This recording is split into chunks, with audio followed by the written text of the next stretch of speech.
You see and hear me, Nick? I do.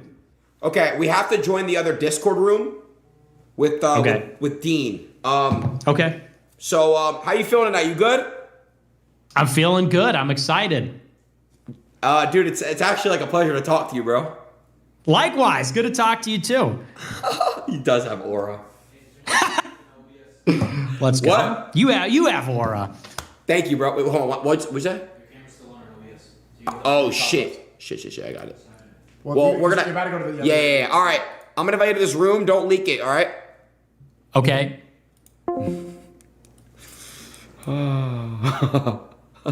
Glaze off, right? Nah, my boy Dean got aura too. All right, 1 second here.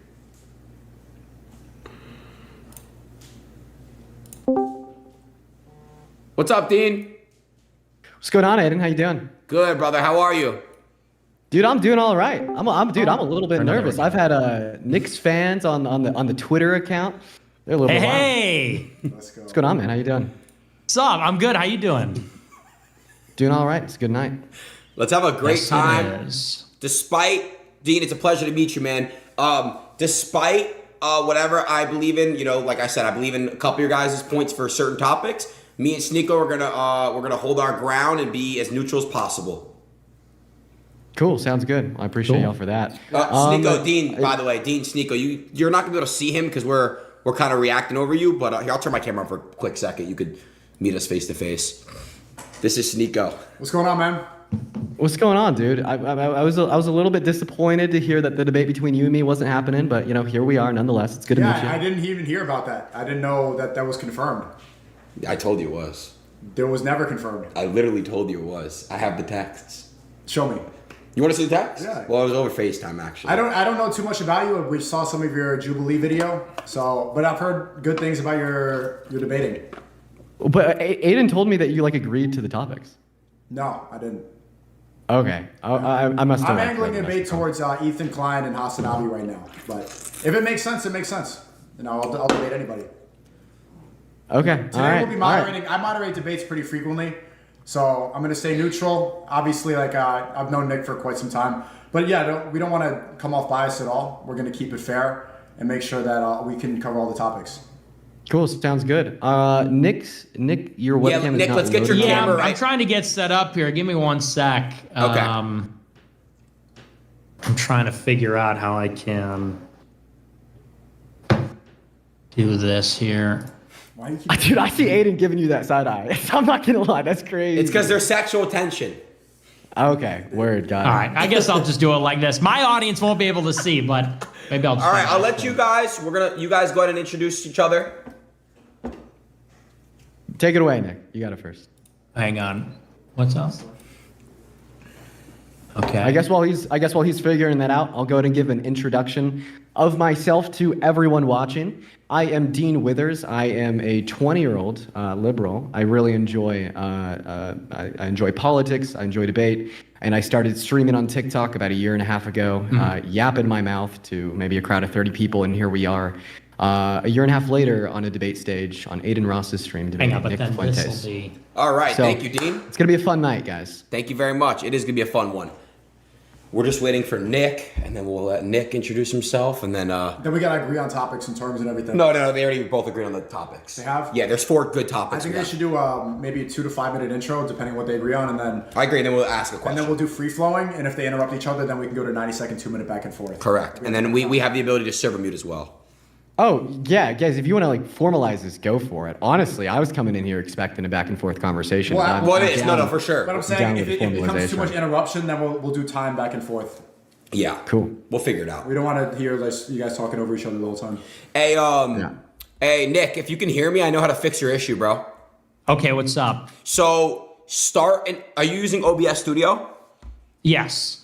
Okay, so you're gonna go ahead and start a virtual cam. You'll see that, and what that'll do is you can basically use your webcam at the same time as using it on your stream. So it's like you can use Discord and the stream. Make sure your virtual camera is selected to your video source that you're using on OBS. Okay. Let me see. I'm surprised you're not banned on Oh. OBS. I'm kidding. Hang on. Let me see. Yeah, no, I used to be. I don't know. I got a producer now. I got lazy. That's insane. Hang on, what is this? This is the so why isn't this working? Okay. So click on you know what you got to do? Go to the camera icon and click the little down arrow. Exactly. Other settings. This one. Jewish tech support. Come on, man. That's not even bad. Source. What this is. Oh, okay. Hang on. I think I got it. Okay, I think I got it. Sorry, guys. No, dude, you're good. Take your time. There we go. There we go. Okay. All I think right. we're good Can you now. see? Yes, I think we're good.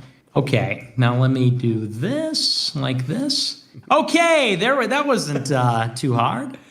All right. All right. Nick, he gave it a little introduction. I would like you to give a little introduction and tell us, the new viewers and stuff, who you are, what you do, talk a little about yourself, and go ahead. Sure. Yeah. Well, my name is Nicholas J. Fuentes. I'm a live streamer. I've been doing a show called America First for 8 years, almost 8 years now. I'm 26, from Chicago. I'm a reactionary, Trump supporter. Well, I was a Trump supporter, not so much anymore, but I'll be defending Trump. It's fine from, debate point of view. And so that's me. So I'm excited to be here. It's going to be good. Sweet. Okay. Well, the first topic, as everyone knows, I told the chat as well, is who is the better presidential candidate. Dean, we'll start with you. Yeah, sure. So, I mean, obviously, I think that the better presidential candidate is Kamala Harris. But I just wanted to clarify with Nick. You said that you're not much of a Trump supporter. So, are you voting for Trump? No, I'm not. I'm not going to vote for him. Who are you voting for? I'm not voting.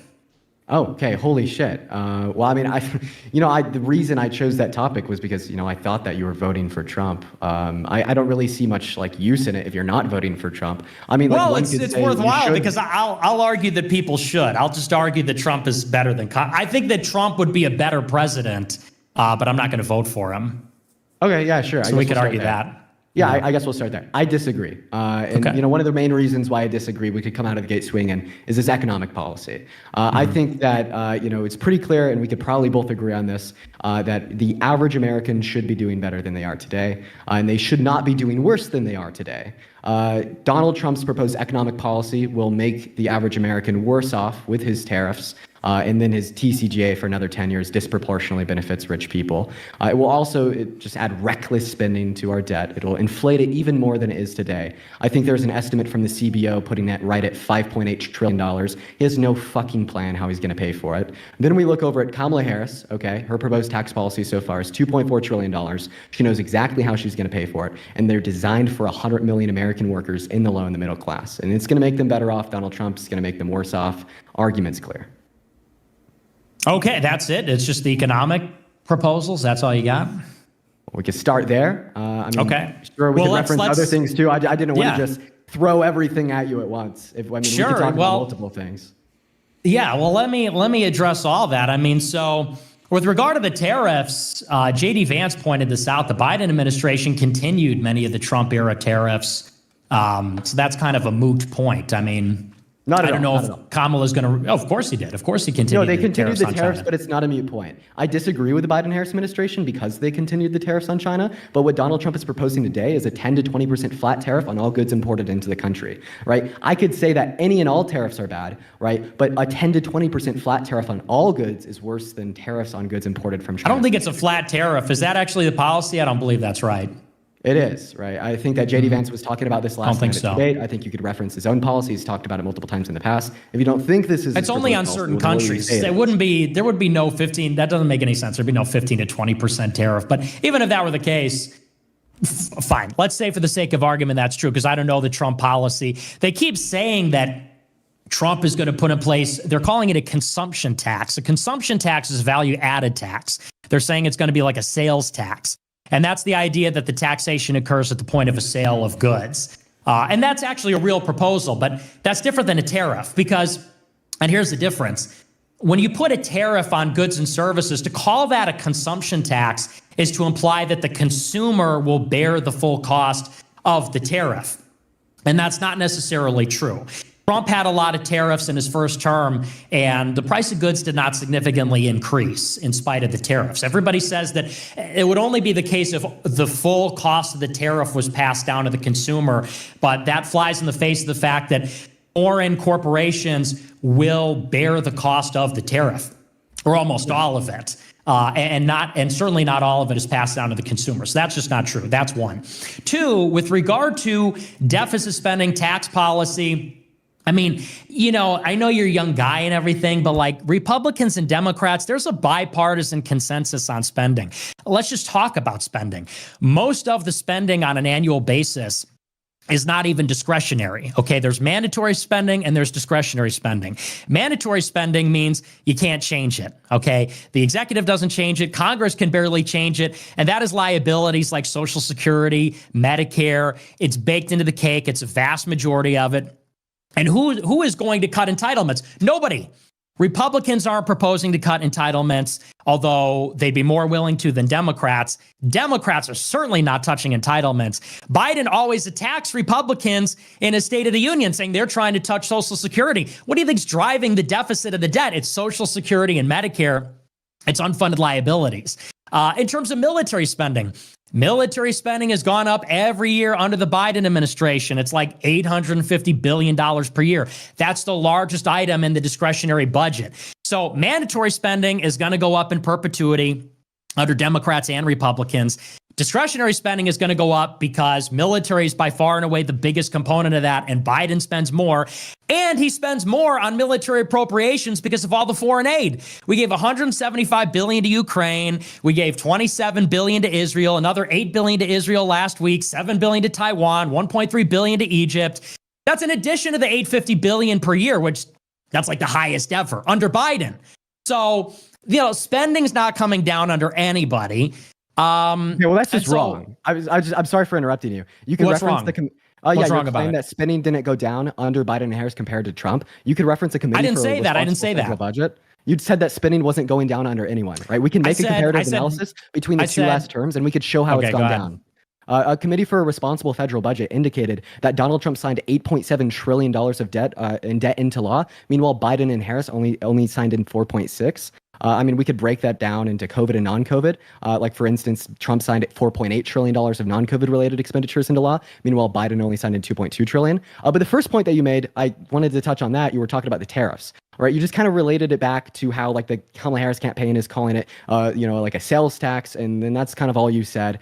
Yeah, I don't really care what they're calling it. I agree. That's just a term that they use to convince the average American that doesn't know much about what a tariff is, that it's really bad. But at the end of the day, the impact of the tariff, right, still does serve as a detriment to the consumer. And you were very careful with your words here, because you told me that tax, right, that tariff, isn't fully paid by the consumer, implicitly kind of conceding there that some of it is, right? And that's what I'm talking about. That is a tax that in some sorts is passed off to the consumer. We could also consider other attributes, such as the idea when we reduce the overall supply of a good with a constant demand, the price will go up. That's basic macroeconomics. That's going to happen when we reduce the amount of imported goods without increasing the amount of like supply manufactured here at home in the U.S. At the end of the day, tariffs are bad. This is a unilateral, agreed upon consensus. Republicans and Democrats alike. You go to any economist, they'll tell you this, unless they don't have the necessary qualifications to be. And that's a fact. And then when we kind of consider these tariffs alongside his policy disproportionately benefiting the rich man and seemingly at the expense of the poor man with these tariffs, it becomes quite clear. If we want to serve to the average American in their best interests, we need to be voting for Kamala Harris because her policy does exactly that. 83% of the tax cuts in the TCJA. Not at all. 83% of the tax cuts in the TCJA for the last 7 years went to the top 1%. Is that just rhetoric? Okay, is it my turn? Go for it, sir. Okay, so with regard to tariffs, yes, some of the cost is passed down to the consumer, but it's marginal. And the point of tariffs is to reshore manufacturing. I'll give you a perfect example. China has now become the largest manufacturer of electric cars. Huge industry. You could buy an electric car in China for $10,000. Tesla does not cost $10,000. If we allow China to dump their electric cars in America, there goes Tesla. There goes our American electric car manufacturing. It's a national security problem. There's a lot of problems. You have to put tariffs on the cars. Probably China will send them here regardless because they're still so cheap. And yeah, they're not going to be $10,000, but there's a value in making cars in America. There's a value, and by the way, because then Americans get those jobs. So, you could say that free trade creates the lowest costs, but the only reason it creates the lowest costs is because they can undercut us with wages and with their lower standard of living and monetary policy that they have in their own country. So tariffs are essential for a holistic understanding of the economy. The increase in prices is marginal. It's not significant. And when you call it a consumer tax or a sales tax, that does matter because they're conflating that with a VAT tax. That's very different. The 15, 20% and I don't know that they're doing it on every country, so I'll take your word for it. It's not going to be passed down to consumers beyond a marginal amount. That's one. In terms of, you said, oh, well, Trump had more deficit spending. Almost all of that is accounted for by the pandemic. Almost all of it. When you say, well, the Trump had a $8 trillion deficit, that was because of the COVID stimulus, the PPP, the cash payments. Half of it. Almost all of it. And here's the point. Go to CRBF.org. Hang on. I'll let you finish. Yes, sir. You said, so the structural problems with deficit spending, they're there under Trump. They're there under Harris. And by the way, Republicans tried to get limitations on the deficit. That's what they got elected on. Republicans regained control of Congress in 22, saying they'd limit the deficit. They negotiated it over the debt ceiling negotiations last year. They negotiated it over military appropriations last year with the October 1st deadline. Tried to negotiate it this year. Democrats wouldn't come to the table on deficit reduction. Either way, the deficit is baked into the cake, okay? The debt is $30 trillion. Interest rates are high. Interest to service the debt is going up. Neither Harris or Trump is meaningfully going to reduce the debt or the deficit. So it's just moot. Without bringing down Social Security and Medicare, just forget about it. Without bringing down the military, it's not going to happen. And there are these extraordinary measures like COVID and Ukraine war. It's really neither here nor there. Also, I think deficit is really besides the point. If you want to get further into the deficit, I've heard a Republican say that, by the way. Yeah, well, I'm not a normal Republican. I'm not like a fiscal conservative, okay? Look, do you mind if I respond to the points that you made so far? What's that? Do you mind if I respond to the points that you've made so far? Yeah, go ahead. I lose track of what you said. Sure. So, first of all, you said but real quick, Dean, I'm not cutting you off. Guys, we just have 10 minutes on this topic. Just 10 more minutes on this topic. Go ahead, Dean. Okay, right. So the first claim that you made, that tariff isn't passed off to the consumer, yeah, that's wrong, because what would the point of the tariff be then? Okay, we see an increase in domestic production given tariffs because that is passed off to the consumer. Would you agree there?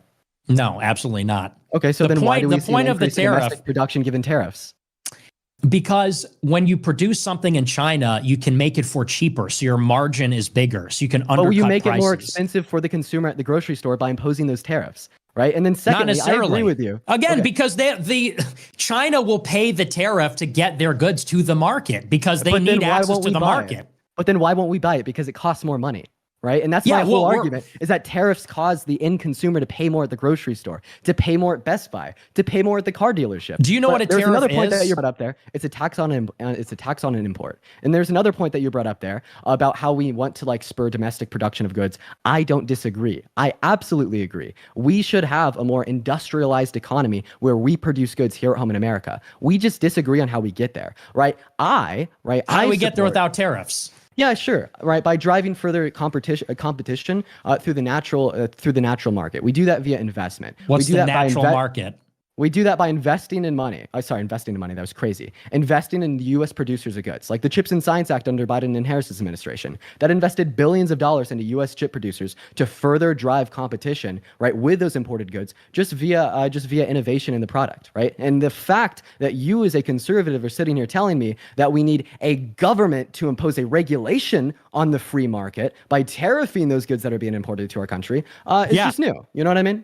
Right? Well, it may be new to you because your only context of Republican is Reagan. But if you go back to Henry Clay and Friedrich List and the American system, Alexander Hamilton, the country was basically funded by tariffs until we had an income tax. Yeah, do you know why? We only had an income tax 100 years ago. Before that, the federal government made its money from tariffs. Yeah, and by but the way, you know why? It's basic mercantilism because we want to make the stuff. And by the way, when you say, well, we're just going to invest, It doesn't work. China's dollar goes 3 times as far because the standard of living is lower. They're rich in raw materials. They have an endless supply of labor, cheap labor. The idea you're going to chips and sciences your way out of China having systemic advantages, economic factors of production like labor. They have 1.5 billion people. You're not going to pass a bill that's going to change those fundamental imbalances in the economy. We have capital, we have tech, we have entrepreneurship, they have labor. Okay, it's the same reason. Hang on, and it's the same reason why we're even when we try to, they call it friend shoring. We're going to take our factories from China and give them to our allies like Philippines. It's still going to China because they have all the cheap labor. You just can't compete with that. You can't compete with the fact that they make everything. They have all the people. So you agree that we should reindustrialize. You literally cannot do that unless you protect industry. And by the way, China has tariffs too. All countries have tariffs. We're the country that doesn't have tariffs. They're eating our lunch as a result. So, that's just not true. What you're saying isn't true.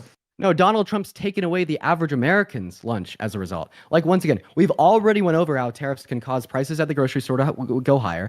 Every single time we've historically increased tariffs on China, what have we seen? A reduction in U.S. agricultural exports. What did Trump have to do when he imposed his tariffs on China? He had to bail out American farmers with $28 billion. You say you want American industrialization. You say you want more U.S. production of goods. But then you also say that you want these tariffs on China to absolutely destroy American farmers. And you want the average American to be worse off, meaning they have less economic mobility to go and start a business in the first place. This is why Kamala Harris's tax policy is better, right? Because this what we're is not like going to Democrat talking points.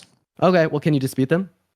Yeah, like I said, tariffs, the other country will pay the cost of the tariff. Okay, you're saying consumers will pay it, and that's just wrong. Okay, so you under don't the Trump administration, hang on, Trump administration, I'll give you a perfect example. Trump administration implemented tariffs against Canada, against Europe, against China. Inflation was low. Hang on. Inflation was like 1.3% under Trump.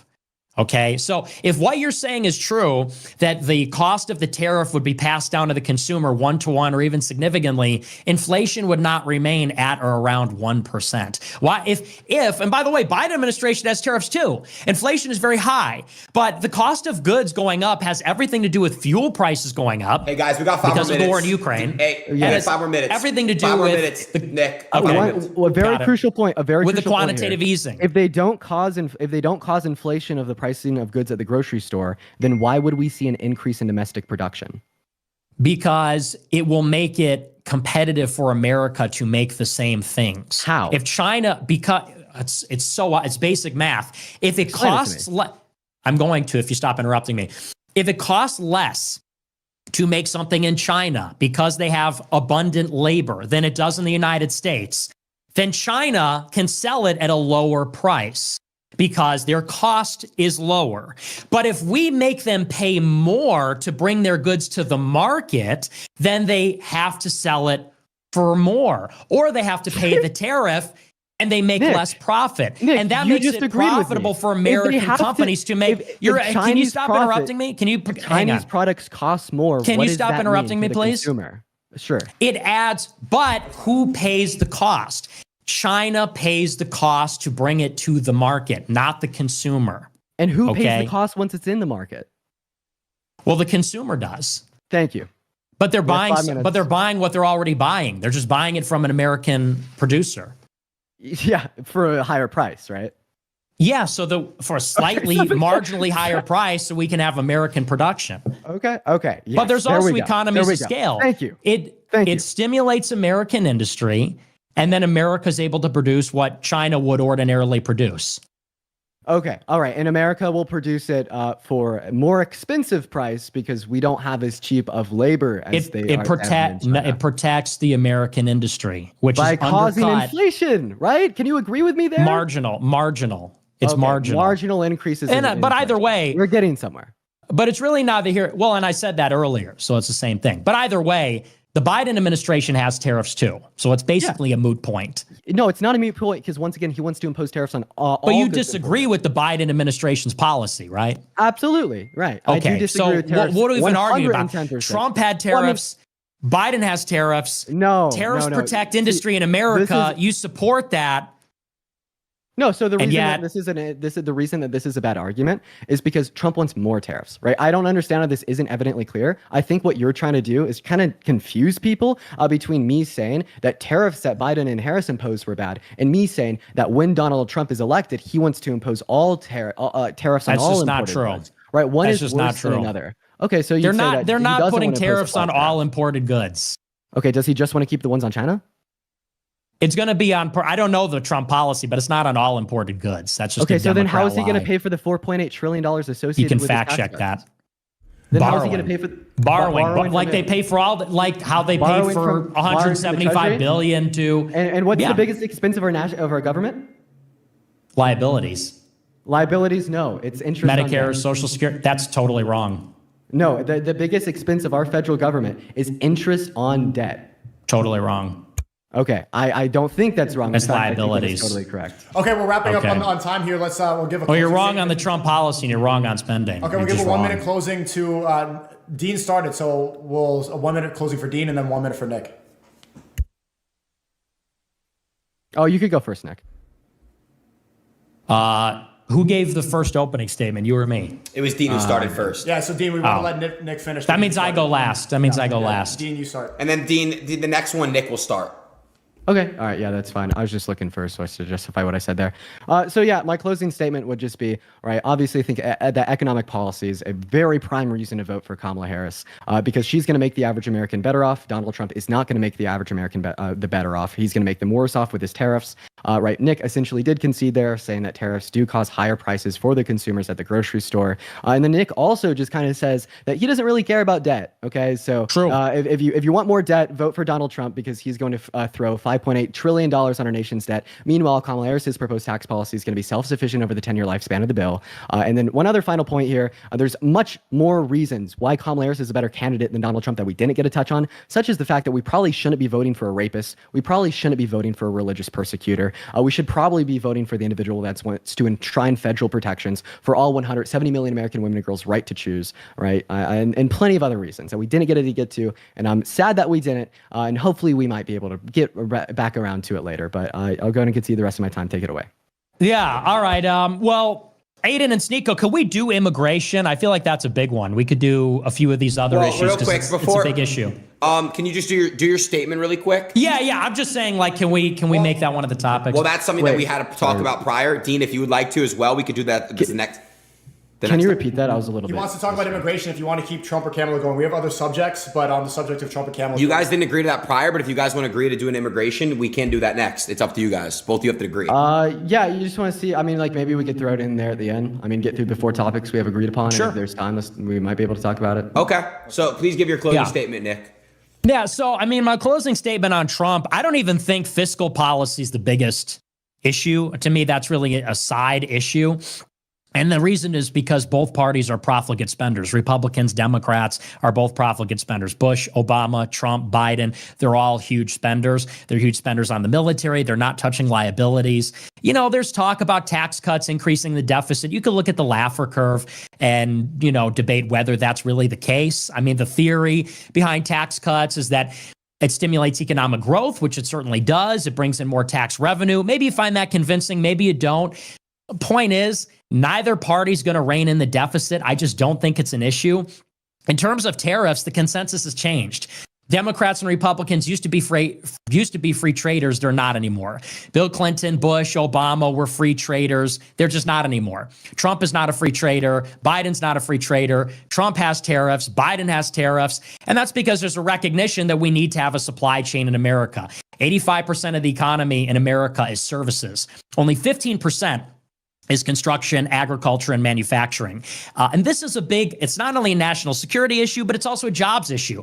We need to make stuff in America. The only way that we're going to beat these other countries that are undercutting us with wages is with tariffs to protect our industries. And yes, that does result in technically marginally higher consumer prices, seconds, but Nick. it's more important to have good jobs in industry. All right, that was good.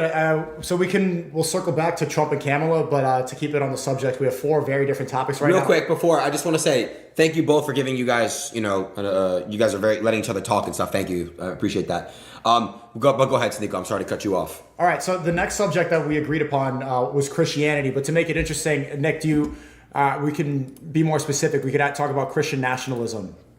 Sure. Okay, so the subject will be, is Christian nationalism good or bad? And okay. Well, let's start with Nick because we started with Dean last time. We'll do let's do 3-minute intro. I'll give you a 1-minute warning, and then I'll give Dean a 3-minute intro, and then we'll go free flowing. And if it's interruptions, we'll time it. But I think it was good so far. But Nick, take the floor. 3 minutes. Okay. Well, I believe that America should have a religious government. We should have a Christian Catholic government. You didn't like that. And, we have to face the fact that liberalism has failed. And the best example that liberalism is failing is that we're not having enough kids. The society, the civilization that doesn't have kids will cease to exist, and it will lose, and it is losing. Liberalism around the world is receding, and these more ancient, tribal, perennial cultures are thriving. Islam is the fastest growing religion. China is on the rise. Tribalism, racialism, all these things, all these revanchist, historic ideologies are on the rise, and they're all beating back liberalism because liberalism is weak. It is ineffectual. It's causing all kinds of perversity, degeneracy. People are not having kids. It's just sort of like anti-human and inimical to the human body. So, in addition to Catholicism and Christianity being true, liberalism is clearly bankrupt. Liberalism is clearly having a hard time. I think we should replace our state religion of liberalism with the state religion of Christianity. And I'm interested to see where Dean wants to take it, because obviously it's a huge topic, but I think we should have a Catholic country, not a liberal atheist one. Yeah, I think that there's a lot of different ways that a conversation about Christian nationalism can go. I've debated people on Christian nationalism before that will concede even if Christianity's false, right? We should still be, a country that upholds Christian nationalism because it promotes better outcomes. But I think there's a couple points there that you made I'd just like to respond to real quick about declining birth rates, immigration. That's crazy. Then about, a couple of the other points that you brought up. I particularly think that Christian nationalism is bad because it doesn't allow us to effectively legislate. Given like the Christian religion, right, we are led to believe that particular things are wrong because God said so. You said that you're a Catholic. I think in the Catholic faith, you'll kind of have a different range on how bad things are. Something can be a mortal sin, a venial sin. But something that I'd say here that is a very absurd conclusion given Christian nationalism is shit like blasphemy. So like blasphemy, as defined by the Bible, is the worst sin that anyone can commit. Does that mean that people should go to jail for life for blasphemy? Well, I don't know, because we know that people should go to jail for life for murder, and if blasphemy is worse than murder, and we're operating under a system in a society with a government that legislates on the basis of the Bible and these foundational beliefs as prescribed by Christianity, are we going to start sending people to jail for blasphemy too? I don't see how you'd be able to respond to that. I don't. And then like a couple other things that we could say here. The Bible promotes very harmful, bad beliefs. 1 Samuel 15:3, God tells Saul and his men to genocide the Amalekite men, women, and girls. I bet if I was to engage in a conversation with this guy specifically about 1 Samuel 15:3, he'll end up saying that sometimes genocide's okay. Leviticus 25 verses 44 through 46. God tells the Israelites that they can own the non-Israelites as human property for life. I bet if I was to have a conversation with this guy about that topic, he'd end up saying that no, slavery hasn't always been wrong, alongside other things, right? So we could talk about how Christianity is false. We could talk about how it doesn't allow us to effectively legislate. We could talk about the absurdities that are already present in the Bible. But one last point that I'd like to bring up is if you're going to make an argument on the basis of the efficacy and the outcomes in which it would generate in society, which seemingly you started to there, well, what if we find another religion that generates better outcomes than the one that you hold to? 1 minute, Dean. Okay, so if the reason that you want a Christian nation is because it will promote human well-being and happiness, people are going to be having more kids and following these commandments, they'll be doing good, no degeneracy, none of that shit. Well, what if I told you that the LDS church had even better outcomes than the Catholic church? Would you all of a sudden be in support of an LDS-led state? Probably not. Okay, right? So that's another contradiction on its own. So feel free to kind of pick and choose there, respond to the point that you want, take it away. So you said about birth rates or immigration. Well, here's the problem. Okay, one, the people that have liberalism are killing themselves. Okay, so the people that invented liberalism, that live in liberal societies, literally and figuratively are killing themselves.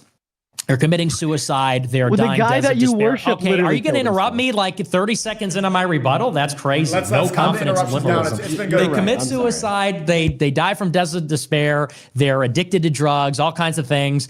They're all dying over there. Okay, we're dying in America. We're dying in Europe. And by the way, These people come from non-liberal or illiberal societies, and then their birth rate goes down. So even if you wanted to argue, oh, well, like, we could salvage liberalism with an endless supply of immigration from illiberal societies that have kids, when they get here, their birth rate goes down. And these are not liberal people. They come from illiberal places like China or Africa or Latin America. They come here, they assimilate, and within a few generations, the birth rate goes down because liberalism is suicidal. With regard to the question about efficacy and outcomes, I'm not arguing that we should have the religion with the best efficacy. I said liberalism has failed. And we know it's failed because it's committing suicide. So clearly liberalism as a system is not working. And that's why, it's such a radical notion. People think that we would have blasphemy laws or religious laws. They think it's a radical notion. It's unthinkable. The current system must be replaced. It's an imperative. It's not a question of, whether or how or anything like that. It simply must be because it will cease to exist. And so that's really the crux of the argument. Why it should be Catholicism. It's because Catholicism is true. But the point I'm trying to make is for people that say, it's so radical that we would go backwards. I would say we went backwards with liberalism as evidenced by the fact that it's not even reproducing itself. And that's a huge problem. With regard to the stuff about the Old Testament, I mean, look, the Catholic Church, Christians today are not in favor of genocide or slavery. If you want to get into that, this is just like new atheism 101. Are you an atheist? Are you an atheist or something? I'm an agnostic, but I wouldn't particularly use these verses in the Bible to say that your religion is false. I use these verses in the Bible to say that your religion is absurd. To say that your religion is false. I just wanted to ask you that, and then let me finish the last point. So it's very funny when atheists who have no objective source of morality, it's like, their morality is something like, hey, man, just leave everybody alone. What if I disagree? What if my morality says, well, I want to kill everybody or something? What if the majority of people said our morality says, well, we want to harm and we want to rape and we want to do this and that? An atheist has no God that says, well, so-and-so has the authority to say this is correct. That's a problem. And yet they have a problem with blasphemy laws. It is good to have a God that is a source of authority, that gives us our morality, that is unquestionable. With regard to the Old Testament, if you want to get into the debate about, what's bad, I would start with the question of how do you know what's bad? Hey, Nick, I'm sorry. You claim that certain things are bad. You don't know where good and bad comes from. And how do we know the good and bad are even real? If we're all material, if we're only atoms and we don't have souls, why does it matter what happens to any of us? I mean, what is justice? Is there such a thing as the conceptual? If there is only matter, where is the conceptual? Can we see it? Can we feel it? Is it located somewhere? One of those points? Let's let you respond. Well, and I'm making a point here. I'll wrap it up quickly. So for an atheist to point to the Old Testament and say, well, how could a God who does these things be so immoral? I would say to the godless, what is moral and who are we if we're not just stardust being rearranged? I mean, slavery, these things, these are conceptual. It can only exist with a real philosophical viewpoint, not with this kind of lame, like, Sky Daddy isn't real sort of stuff. So, there's just a lot of assumptions there that kind of need to be interrogated. Okay, Dean. Yeah, well, I think what needs to be interrogated is the fact that you asked me, well, what do I do with a group of people who likes to murder, rape, and kill others? What if God said that? I think that's the question that we need to ask. Then we would have to do it. Wait, really? If God told you to rape and kill a baby, would you do it? Well, God would never do that because God is good and those things are evil. Okay, so raping and killing is evil. So when he commanded people to kill the babies in Malachi in 1 Samuel 15:3, that was evil? God is telling us to rape and kill babies right now? So specifically about killing, in 1 Samuel 15:3, he did command Saul and his men to kill the Amalekite babies. Rape babies? He told them to rape babies? No, to kill babies. Well, yeah, then if I were one of those guys, I would have done it, but not rape them. Okay, so if God commanded you to kill a baby today, would you do it? Yes. Okay, so why would you kill a baby, but you wouldn't rape a baby? Because that would be cruel or something. Wait, is killing a baby not cruel? In the Old Testament, it worked differently. No, I'm talking about a fallen world. You particularly said that you would kill a baby today if God asked you, but you wouldn't rape a baby if God asked you. So how come you kill a baby today but not rape a baby? Because the context of the Old Testament is that it's a fallen world. And that's the context you're talking about. You said that in the Old Testament, dude, we're not talking about dude, please answer my question. We literally are. Well, You if we're told not me talking about, today- wait. If we're not talking about Give the me Old 30 Testament, seconds. what are we talking about? About the fact that you told me today, if God commanded you to kill a baby, you would do it. And then I followed that up by asking you, if God commanded you to rape a baby, would you do it? And you said God no, wouldn't do that because that's it's evil. cruel. Okay, so killing a baby today, you would do if God commanded it, but raping a baby today, you wouldn't do because God wouldn't command it. Well, because it's evil. first of are you all- making the implication that killing first a of baby all- today isn't evil? No. What you said is that in Okay, the so Old then you Testament. wouldn't do that either, right? Well, hang This is on. seemingly a Let's contradiction. rewind. Let's rewind because you said in the Bible God says to rape babies. Can you just No, I retract said that because kill that never babies. happened? No, I if you said kill rewind, babies. yeah, okay. People can rewind the clip.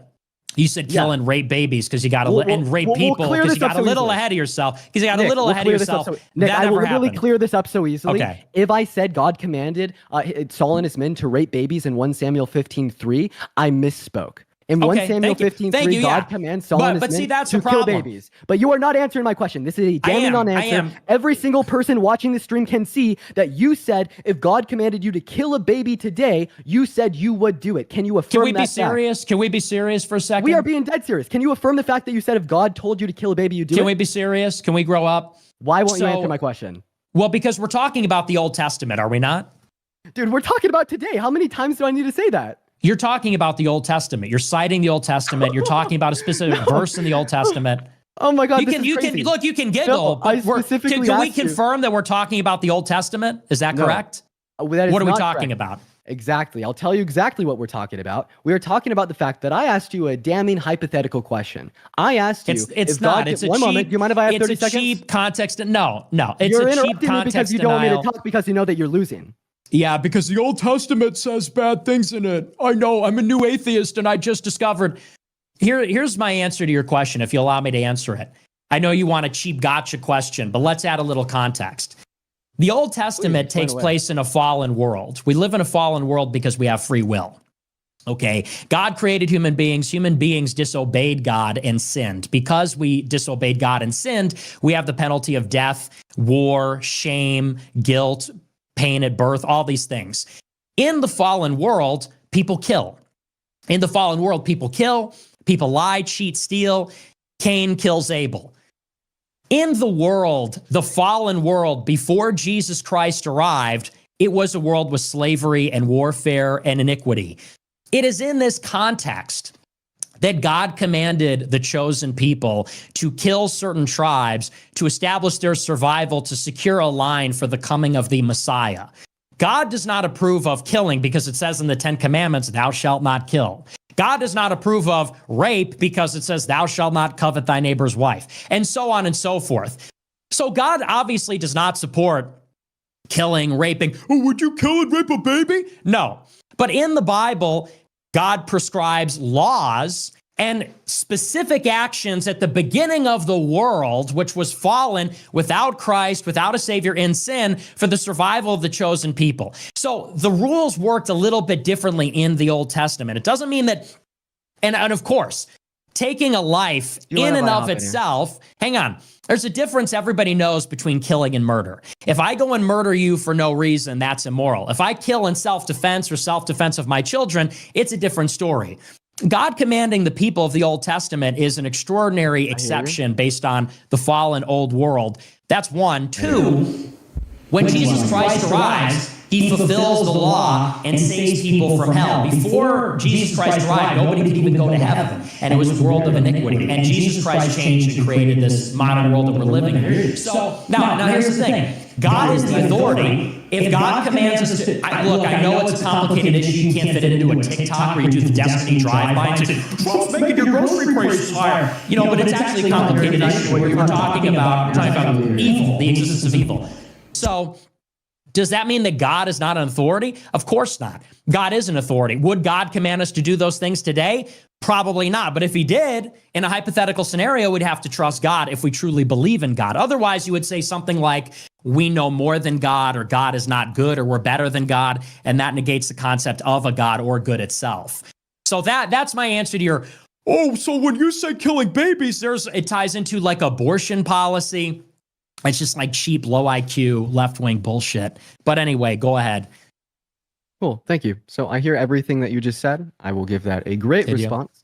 I sure did. But before I give that a response, I wanted to take a brief moment to go back to the question that I was attempting to get you to answer prior. I understand that you just kind of gave me the story of the Old and New Covenant. We had different rules before, the Messiah came back down, created the New Covenant, whatever. I get it. Thank you. Okay? But the question that I asked you was, if God commanded you to kill a baby, would you do it? You said yes. I then asked you, Nick Fuentes, if God commanded you to rape a baby, would you do it? And you said, no, that's too cruel. If you'd like to take 15 seconds to kind of clear up that gap, like, does that make the implication that killing a baby isn't I cruel? answered the question. You didn't. Okay. Is this a debate about Christian nationalism, or is this like a weird new atheist? By the way, why do you think killing is wrong? Where do you get that information from? So first of all, I don't think that killing's inherently wrong. I think that murder is wrong. Okay. The unjustified Oh, okay. So you termination of agree human with life. me then? Right. And then what I'd say here about murder is that's just going to be driven given my intuitions. I'm a subjectivist. We all know this, but I think you are too. Would you agree with You're me? subjectivist. Would you agree with me that objectivism can be defined as like a stance independent, like truth? It's an independent truth. What did you say? I didn't hear you. Like a stance independent truth. That's what it means for A somebody to be stance objectively true. independent truth Yeah. of independent truth, or that there is independent truth? Okay. Wow. A So you're sentence telling me I don't know construction anything about doesn't make philosophy. sense. Okay, so like in philosophy, right? When we're referencing terms such as moral objectivism or moral subjectivism, we define objectivism given when I say murder is wrong, that is true independent of any stance, of any act, or of any mind. Okay, when I say Yeah, something no, is I objectively understand true- what you're saying. I don't understand the construction. I'm not. You're like mumbling to yourself. Yeah, No, I I'm just believe. asking if you agree with my Subjectivism is definition that of there's the an term. independent truth. Yes. Okay, so is morality independent of God? No, because Okay, God so- is morality. God is good. So a morality is subject to God. Okay. Ooh, could God create a box so heavy he couldn't lift it? Yeah, that's great. So if you believe Wait, that would be a killing is not, contradiction. I didn't give you a I know. contradiction. I just showed you that you're I a moral know. subjectivist. I know. Thank you. So, That's cute, huh? so where do you believe that killing is wrong then? Now, so you believe it's subjective. You don't believe it's absolutely wrong. 10 minutes. Yeah, right. Oh, what's that? What's that, Aiden? 10 minutes, guys. Great, yeah. So I mean, I could kind of give you a little bit of an overview of my stance here on morality. So metaethically, I'm just gonna be a subjectivist, a relativist. When we like to reference like why I think things are wrong, it's just gonna be driven my intuitions. I mean, like we could talk about different moral frameworks. I myself am what is called a threshold deontologist, meaning that I believe that like particular things can be always wrong, but meanwhile we should consider like the consequences of others. It's pretty interesting. Is But when- Holocaust wrong? Yeah, the Holocaust was wrong. Objectively? No, because objective truths in the context of morality doesn't exist. Nothing's In your objectively opinion, wrong or it's right wrong. because that standard doesn't exist. In your opinion, it's wrong. And in accordance with my index standard, it's wrong. Yeah, but I mean, just saying, oh, you believe in subjectivism, but I'm gonna like counter that by asking you, is it objectively wrong? That doesn't really achieve anything. I could literally. What ask is the same your question what of is your you. qualification? Was the Holocaust objectively wrong? Of course, it was wrong. Of course, it But was you just objectively wrong. agreed with me that morality is subject to God. Because morality is God. It's identity, not Wait, subjectivity. God is identical to morality?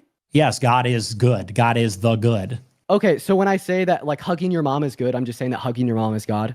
Yes. Okay. So can you just say that for me? Like every single time you kiss your wife, that's a really God thing to do. Love is good. An act of love that expresses love is good. God is the good. God is being itself. We are participating in being. Oh, wait, now we have some more issues here because earlier you told me that God would never command you to like rape a baby because that's evil. But now you're saying that God is identical to goodness, meaning if God is all powerful in the sense that he could do anything that's logically possible and he's identical to goodness, why wouldn't he be able to tell you to rape a baby? Did you say grape? I did. TikTok words. I know. Well, I God stream on there also for 6 tells hours us a day. that God's plan is very complex. Why won't you answer and- my question?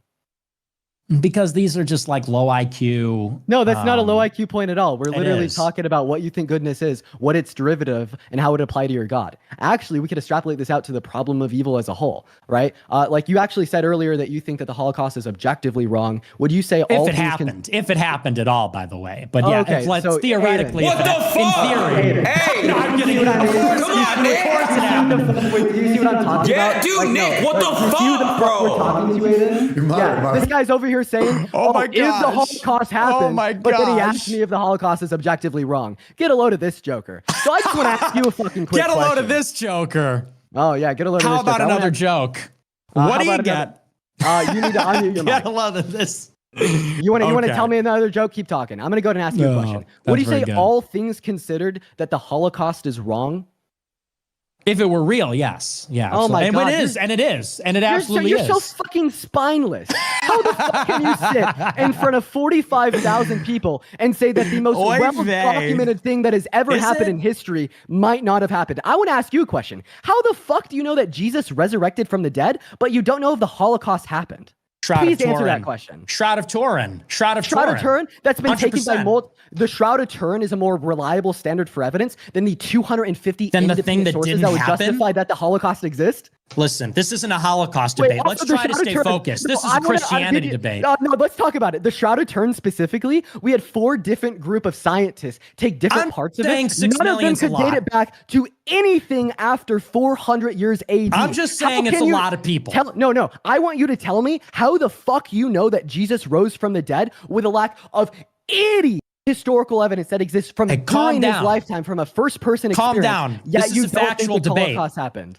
This is a factual debate, Kamala. Tampon Tim. Yeah, Hey, go for the listen, emotions Tampon 'cause you Tim, know that this you're is losing about the argument. facts. 1, Shroud of Turin. Impossible to create other than with Jesus ascending into heaven. That's 1. 2, What? all I'm saying is that's a lot of bodies. Unless Wait, we forgot the technology to cremate them. Look, I don't know. I wasn't there, and you weren't the either. Shroud of Turin. Wait. So you're telling me that it was absolutely impossible for some Impossible. impossible for the Shroud of Turin to exist? Then please tell me you don't why. know the facts. Then please tell you me don't why know the facts. Tell me why the earliest carbon dating on the Shroud of Turin that we've gotten from the material used to create the Shroud of Turin is like from 1200 AD. That's not true. That's not even true. It's either 400 You can or fact check 1200 that. AD. That's not even true. They just did a new study on it and they proved it's 100% real. They proved it's 100% real. It's So please- 100%. It's like super real. That's 1. Okay. 2, Okay. we have secular historians that testify that Secular Jesus was a historians. real person and was Yeah, we do. crucified. We do. Josephus, Tacitus. We also Wait, have. Josephus isn't secular. Let's get our facts straight. He was a Jewish Okay, he was historian. Jewish. Okay, he was Jewish. I mean, non-Christian. Thank you for the clarification. Are we good? Secular mean non-Christian? Are we good? You know what I meant. I mean, if you were to say that a Christian source is biased, then arguably a non-Christian source would be unbiased. That's the point. Josephus, Tacitus. But you also have the earliest versions of the gospel stories going back to the 1st century. The earliest fragments of it go back to the 1st century. And you have people that went to their death. That's part of why Christianity spread. They went to their death. The Christians were martyred, testifying that they saw a resurrected Jesus. Liars don't go to their death testifying that something happened if it didn't. Certainly not, 11 out of 12 of them, or every single one of them. And that is the basis of how it spread in the ancient world. So, I mean, There's there's that. There's the Shroud of Turin. There's non-Christian historians. There's the fragments of the gospel. Yeah, so There's the Shroud of- prophecies that are fulfilled by Jesus in the New Testament. So the Shroud of Turin, that shit just goes straight out the fucking window. We have carbon dated it. Not a piece of it dates back to when Jesus was alive in accordance Not with true. Josephus and Tacitus, which you reported. Then Carbon give me a dating is source. flawed. Oh, okay. Carbon dating is flawed. And there was, and that's not true. It's earlier than it is, but we just don't And know that's it. not true. Well, 1, it's not real because carbon dating says that like dinosaurs. Then are how do real. we know that it was from And Jesus? two, there was We can't recent date it back study to him. done. How do we know it's from 2, Jesus? there was a recent study that was done that showed that it literally would not even be possible using the technology at the time to create a forgery. So it had to have been created by something with luminosity that just didn't exist back then for it to imprint throughout the entire shroud. They didn't have that kind of technology back then. Wait, I have a question. It's impossible to create it any other way. Do you mind if I ask you a question here? Okay, so I like this argument. Let's just go ahead and say that you're right. It was impossible to create without some sort of divinity. Jesus Christ is a prophet of the Islamic religion. Can you please give me any reason to believe that Christianity is true more so than Islam being true? That's just a stupid question That this because- luminosity Yeah, okay. could be granted either Islam being true Do you or know what Christianity being Muslims? true. Let me ask you this question: do you know what Muslims believe about Jesus Christ and the crucifixion? Can you He was tell a me? prophet of God. He didn't actually die on the cross. Someone else stepped in his shoes. Yeah. So what was the Shroud of Turin? Do you know? Oh, it was over him in the burial. So So how would we know Islam isn't true? Well, let's see. If he wasn't actually crucified, then how would they lay the shroud over his body and his soul leave to make the imprint? So it doesn't. You don't even know what you're talking about. I mean, no, you don't know what you're talking about. Tried the Islamic to work religion, it out on the fly. Doesn't even know the order of it. How could the Muslim Jesus leave the Shroud of Turin imprint if he was never crucified and then therefore because what did they say about the person that was crucified? Hello. What did they say about the person that was crucified? Who did he look like? Who did he present as? But he wasn't Jesus, so he wouldn't have ascended into heaven and left the luminosity. It would be he was a lookalike. Oh, that's terrible. You could say that, but you don't know what you're talking about. Oh, wait, I don't know. Normal people, they said it was a body double, someone who looked like Jesus. Normal people don't leave a luminous imprint on the shroud they put on them at the point of death. So the lookalike wouldn't have done that. Wait, I'm just curious. Could you give me the study? I don't know the name of it off the top of my head, but it was recently completed. Sure, I would love to. You should investigate it. You'd probably become a Christian if you're being objective. Hey guys, let's do. Hey, real quick. Let's do a 2-minute closing statement. We're gonna start with you, Nick. We're gonna get on to the next topic. Go ahead. Sure. So, I mean, the good news is we just had a platform to demonstrate the historicity of the resurrection of Jesus. You do have real archaeological evidence like the Shroud of Turin. You have the Gospels. You have the secular historians. No serious historian would testify that Jesus wasn't real or didn't live or wasn't crucified. And if Christianity thread throughout the Roman Empire, it's because of the well-documented martyrdom of the disciples of the early church.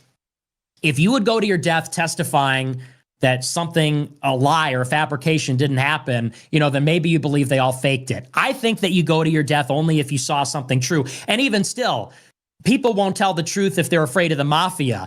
You would only go to your death telling the truth if it was God in the flesh. So I think that's just all obvious.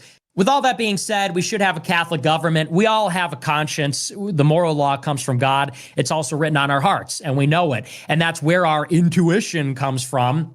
The subjective idea that we get from rationality or empiricism that murder is wrong, that rape is wrong, the same objections agnostics and atheists raise against the Bible. And the thing is about the Old Testament, if people are turned off by that, it really just amounts to the problem of evil itself. Evil exists in the world that was created by a good God. This is answered by the philosophical concept of the privation of evil. Prior to the coming of Jesus Christ, it was a world without the good, and therefore it was evil, and thus there was no mercy, compassion, those sorts of things. But it's a very complicated topic. I hope people aren't turned off when they hear, bad things happen in the ancient world, therefore there can be no God. It's obviously false. So that's just the long and short of the whole Christian debate distilled. Yeah, sure. So I'll go to give my closing statement. Go ahead. Yeah, go ahead. First, about the Shroud of Turin, anyone watching, feel free to look up any of the multiple groups of scientists that have dated the Shroud of Turin. Not a single one of them have been able to place a date on the Shroud of Turin from a point when Jesus was alive. So that's automatically thrown out of the window. About Nick's second point there, specifically about the people that went to their deaths after seeing the quote-unquote resurrected Jesus, this is something we see in all religions. I want you to go ahead and look up Prophet Muhammad's grandson in the context of the Islamic religion. He was martyred because of his beliefs in his grandfather being a prophet of God. That's present always. If this makes a religion true, all religions would be true. About your third point about the historicity of Jesus Christ, we have no first-hand accounts about Jesus Christ or his life. I do think that he was a real man that lived and died via a crucifixion, but Josephus, Tacitus, all these people came long after he died, and I think it's crazy that you're going to sit here and say that we have sufficient historical evidence to justify that Jesus Christ died and resurrected from the dead, but we don't have historical evidence to justify that the Holocaust happened and 6 million Jewish people died. I can give you a source right now that 6 million people did die. In fact, I could give you 200. For everyone watching, look up holocaustcontroversies.blogspot.com. It will give you an index to publish evidence on mass extermination in Auschwitz in Germany. There will be over 200 sources there, much more abundant evidence than what he could ever give for the existence of Jesus Christ and the idea that he's our God. So already contradictory there. And about the last point about the problem of evil, you said that the privation of evil was the fact that there wasn't wasn't a lot of good before Jesus came. No, the privation of evil is an ontological status of evil. Okay, so you don't know what your philosophical terms mean. You're also confusing what the problem of evil is. Okay, right? I would say my problem of evil would be the fact 20 seconds, God's Dean. all good, God's all perfect, and God's all powerful, and nothing evil should exist in the world that we live in. I wish that we could have a longer discussion about this, man. Get into philosophy, show you that you don't know shit. But I guess we're gonna move on to the next topic. Thank you, guys. All right, we're gonna do topic number 3. Is homosexuality bad? And we'll start with Dean again. I'll give you a 3-minute intro. Same thing to Nick, 3 minute. And then I like the free flowing. It's been good so far. I probably won't, go ahead. Oh, go ahead, Dean. All right, no worries. Yeah, so I probably won't need all 3 minutes. It'll be pretty easy. I don't think that being gay is wrong because there's no good reason to believe that it is wrong. There's just, multiple arguments that Nick could probably give me. One would just be gay wrong because Sky Daddy says so in the Bible. Another argument he could give me is something to do with like telos, like the natural function of our bodies would indicate that we have a prescriptive purpose on how we're supposed to use them. That's not how we're supposed to use them. I'd say that doesn't exist. At the end of the day, my stance is clear. Being gay is not wrong because there's no reason for it to be wrong. And I guess we'll just hear Nick's reason why it is wrong, because that's probably where we're going to start. So I'll concede the rest of my time. Take it away, Nick. Yeah, I love the Sky Daddy thing. It's like the idea that there's a transcendent God. You think there's a man in the clouds and I don't because I listen to science. It's just like the most brain dead new atheist. I'm surprised this stuff still exists. Bro, you told me that you kill a baby if God told you to. Hey, Dean. Yes, 3 minutes to interrupt. Dean, no more interruptions. Yeah, silence while I attack your position. So here's the thing. Okay, the homosexuality thing, I mean, we could argue that the faculty of the reproductive organs is to have sex. The purpose of them is to have sex. We have sexual organs to have sex, and sex is for the purpose of insemination, procreation. It's what it is. It's not, we can't get too creative. It always ends the same way, and it's made for one purpose. We could argue that there is a prohibition of it in the Catholic Catechism and in the Bible, but I don't even think we need to go that far. It's really a question of whether we think people can do whatever they want. And this gets back to morality. If your conception of morality comes from, a vague idea of empathy or do no harm, against harm, then you would say there's nothing necessarily wrong with suicide, drug abuse, homosexuality, gluttony, laziness, all kinds of other behaviors, because people say we own our bodies. We can make decisions. We're empowered, and we can kind of do whatever we want as long as we don't interfere with other people, as long as there's not an imposition on other people. That's really the fundamental premise. I reject that premise. I think that because we're created beings, we're created with a sense of dignity. Our souls and our bodies are connected, and God wants us to be dignified. And I think we all recognize that there are things that are dignified and things that are undignified. It's undignified to be an addict. It's undignified to be lazy. It's undignified to undergo a transgender surgery. It's undignified to do plastic surgery. And yes, it is undignified to engage in sodomy. What is it? 1 minute? Yeah, 1 minute. So, sodomy is something that is violent. It's filthy. It's undignified, and I think it's a travesty. It's such an unfortunate thing. People celebrate it to wave these flags, but they're waving a flag of really a filthy and violent and gross act that I think anybody has a natural sense of morality would reject it. So, I mean, I just think it's disgusting, and things that are disgusting are probably wrong. Okay, your argument, it's disgusting, therefore it's wrong. Hey, Nick, got a question. Is shitting disgusting? No. Shitting is wrong. Good point. That's a good point. That's the argument you gave. I never thought of it that way. You said it's disgusting, therefore it's wrong. Yeah, shitting. That's pretty gross. It's a pretty good heuristic. Yeah, it's a pretty good. Well, and look, that's the account. Well, if you want to, if you want to talk about, it's literally so fucking simple. Like, I mean, if your argument is, this is aesthetically unpleasing, therefore I find it disgusting, therefore I'm going to describe it as being morally wrong. This is just like so low IQ. Do you mind if? No, it's not low IQ. Go ahead. Yeah, go ahead. Explain your syllogism. Yeah, sure. So, anyways, here's my perspective.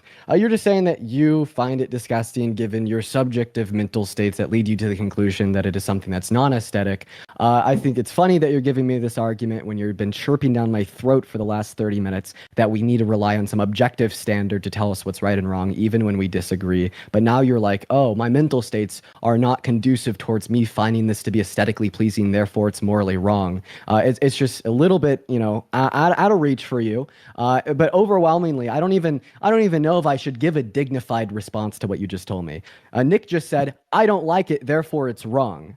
You also referenced a couple other things there about just engaging in dignified actions. Once again, that's another, I don't like it, therefore it's wrong, right? I could say that being Nick Fuentes and talking about how 6 million people didn't die at the Holocaust is undignified, and all of a sudden, in my worldview, you're going to fucking jail, right? But I think that if you're going to make the argument that it's either wrong to be gay or it's wrong to engage in same-sex intercourse, you're going to have to give me a little bit more reason than the fact that it doesn't align with what's aesthetically pleasing to you. Are you gay? Are you gay, just to establish for the debate?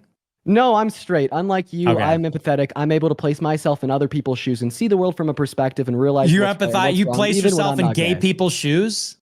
Yeah, and I could Do you see how imagine terrible what it people would like be you are. like to be gay? No, I imagine what it would be like to be at the receiving end of your fucking The receiving tyranny. end. Of You your fucking empathize with the tyranny. receiving end, huh?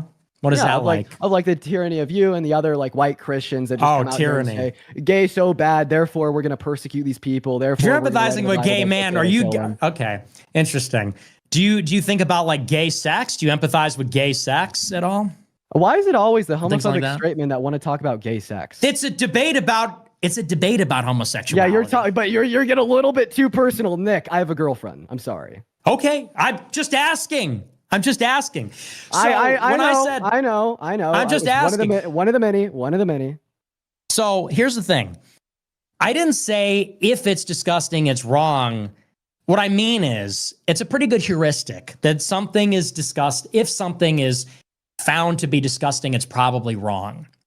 And you brought up fecal matter. You said shit. I'll say fecal matter. I'll be polite.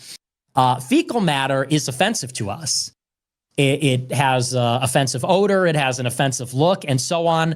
Why is that? Why do we find it disgusting? Why are we repelled by it? Because if we were to handle it and touch it, we would get sick and die. If we were to eat it, we would get sick and die. If we don't properly dispose of it, it would poison the community and we would die. So the act of excreting waste is not an evil act, but fecal matter in itself, it disgusts us on an instinctual basis for a very good reason. Okay. And that's why it's a heuristic. And we find the same thing about surgery and blood, why? And about snakes and about spiders. There's a reason for that. And the same thing is true about homosexuality. Now, it's like you look at the homosexual act, okay? Do you mind if I respond to that? Yeah, go ahead. Sure. Sure. Yeah, you're just further like I look at it. It's further gross. what? You're just not hearing me. So I am. So this same intuition. You're not empathizing. The same intuition that you're describing to me and like the other how many people are watching, I don't even know, is essentially that you have this innate driven psychological response that when you look at this, it's bad. You kind of related this to looking at shit. And because when you look at shit, it's bad, that's like driven via the fact that if you eat it, it could give you like bacteria, it can make you sick, whatever. Okay. But here's my point. The same innate like prejudice-driven response that you are holding towards gay people that leads you to the conclusion that it's thereby wrong is the same innate-driven prejudice response from white supremacists towards black people. So what would you say to a white supremacist giving you the same exact argument that you're giving me about gay people, but about black people? What if they made the argument that they just feel on some innate behavioral level that it is just wrong to be black? When I look at black people, I feel this way and that way, the same way that you're describing to me right now. And the reason that I think this point is so important to bring up here is, well, you're just describing your prejudice.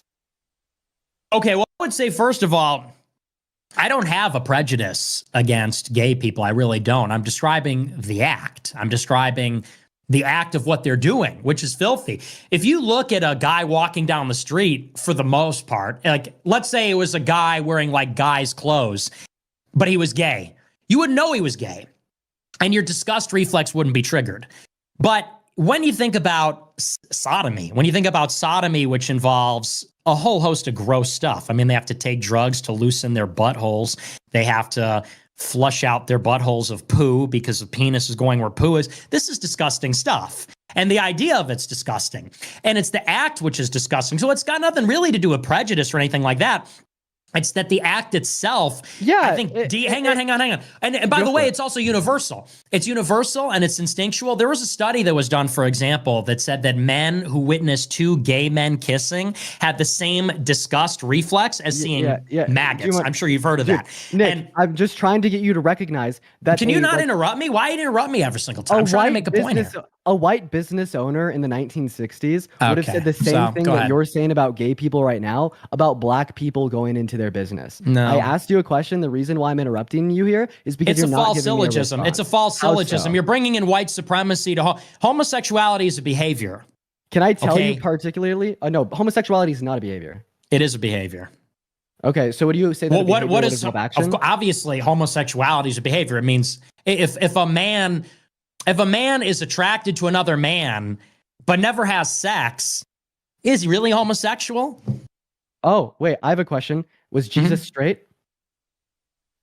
I don't think he had a sexuality because he was God. Okay, so it's perfect not to be attracted to women because Jesus was perfect and he wasn't attracted to women? What are these false? It's always just like bullshit. Oh, so, yeah, I have a question. You don't like gay people. What about white people not liking black people? Was Jesus straight? What'd you say here? Huh? You said if you never engage in gay sex, then you're not gay. So Nick, I didn't say that. I said homosexuality is sex is an act. It's an act. Oh, okay. So you said if you don't engage in gay sex, you're not homosexual because homosexual is predicated on the action. I didn't say that. I said it's an action. Yeah, so you're telling me if you don't engage in that action, then you're not that. Dude, how fucking do I need to write it on a piece of paper? If you are a person that engages in that act, you are that person. Right. So no, what I'm telling you is that sexual orientations are not defined upon the actions that you engage in. What are they defined on? On your attractions, right? And I'll give you a really good reason to believe this. Nick, at what age should you lose your virginity? Like 25? I haven't. I'm Catholic. Oh shit, Nick. When you get married. Nick, you're not straight by your definition because you've never engaged in the action of heterosexual intercourse. True. I'm asexual. I'm an asexual. You can't get out of this one. So you're going to make a joke because you know you can't get out of this. It's not a joke. Wait, so Nick, you're not straight? Not yet. But I will be. First here, folks, Nick Fuentes is not straight. Nick Fuentes is not straight, ladies and gentlemen. I want to make that one clear. I want to make that one very clear. Okay, that's good. That was good. So do you now see why we should predicate my sexuality is incel. It's involuntarily celibate. So do you now see why we should predicate the definition of like straight and gay based upon No, I think homosexuality is an act. Oh, okay. So then you think being straight's an act too. All right, so Nick Fuentes not okay. That's the absurdity that I'll reach. If you want to say that like being straight is predicated based upon the action, then go for it. It just means that Nick Fuentes isn't straight. Okay, and then also I want to talk about that action. So you're empathizing with gay people. If you're envisioning yourself being gay, you're not straight either, buddy. If you're empathizing, if you're getting in their head, getting in their shoes, getting in their wherever. Okay. Then I don't know. I think it seems like you're kind of all the above. But Nick, that's but this is really childish. I want to respond to that. The question is whether it's moral. Let me respond to that. Please tell me about your empathy. I want to hear about it. Yeah, sure. So that's which partner do you empathize more with? The one that's on top or the one that's on bottom? I'm curious. Right. Where's the empathy directed? Right. I got a question. God's all knowing, right? Here we go. Yes. So God knows what it's like to get fucked in the ass by two dudes. So God empathizes with it. Why can't I? That's great. Very good. Very good. No, God doesn't empathize with those people. God casts those people off. Terrible. Oh, that's so bad. That's great. It's very low IQ humor. It's very low IQ humor. No, you're getting fucking dunked on repeatedly. I thought you'd be a better debater. You're the guy that said you're empathizing with gay people, and you're saying that poo isn't filthy or something? Oh, no. So once again, my argument is that you have absolutely no reason to believe that being gay is wrong in the existence of yourself alongside others just like you that hold this baseless, trivial prejudice has led to generations of members of the LGBT. One moment, let me cook. That led to generations of members of the LGBT community. Let me cook. You're getting a little bit frustrated. Sir, do I need to put the polka dots? No. Give us the whole acronym.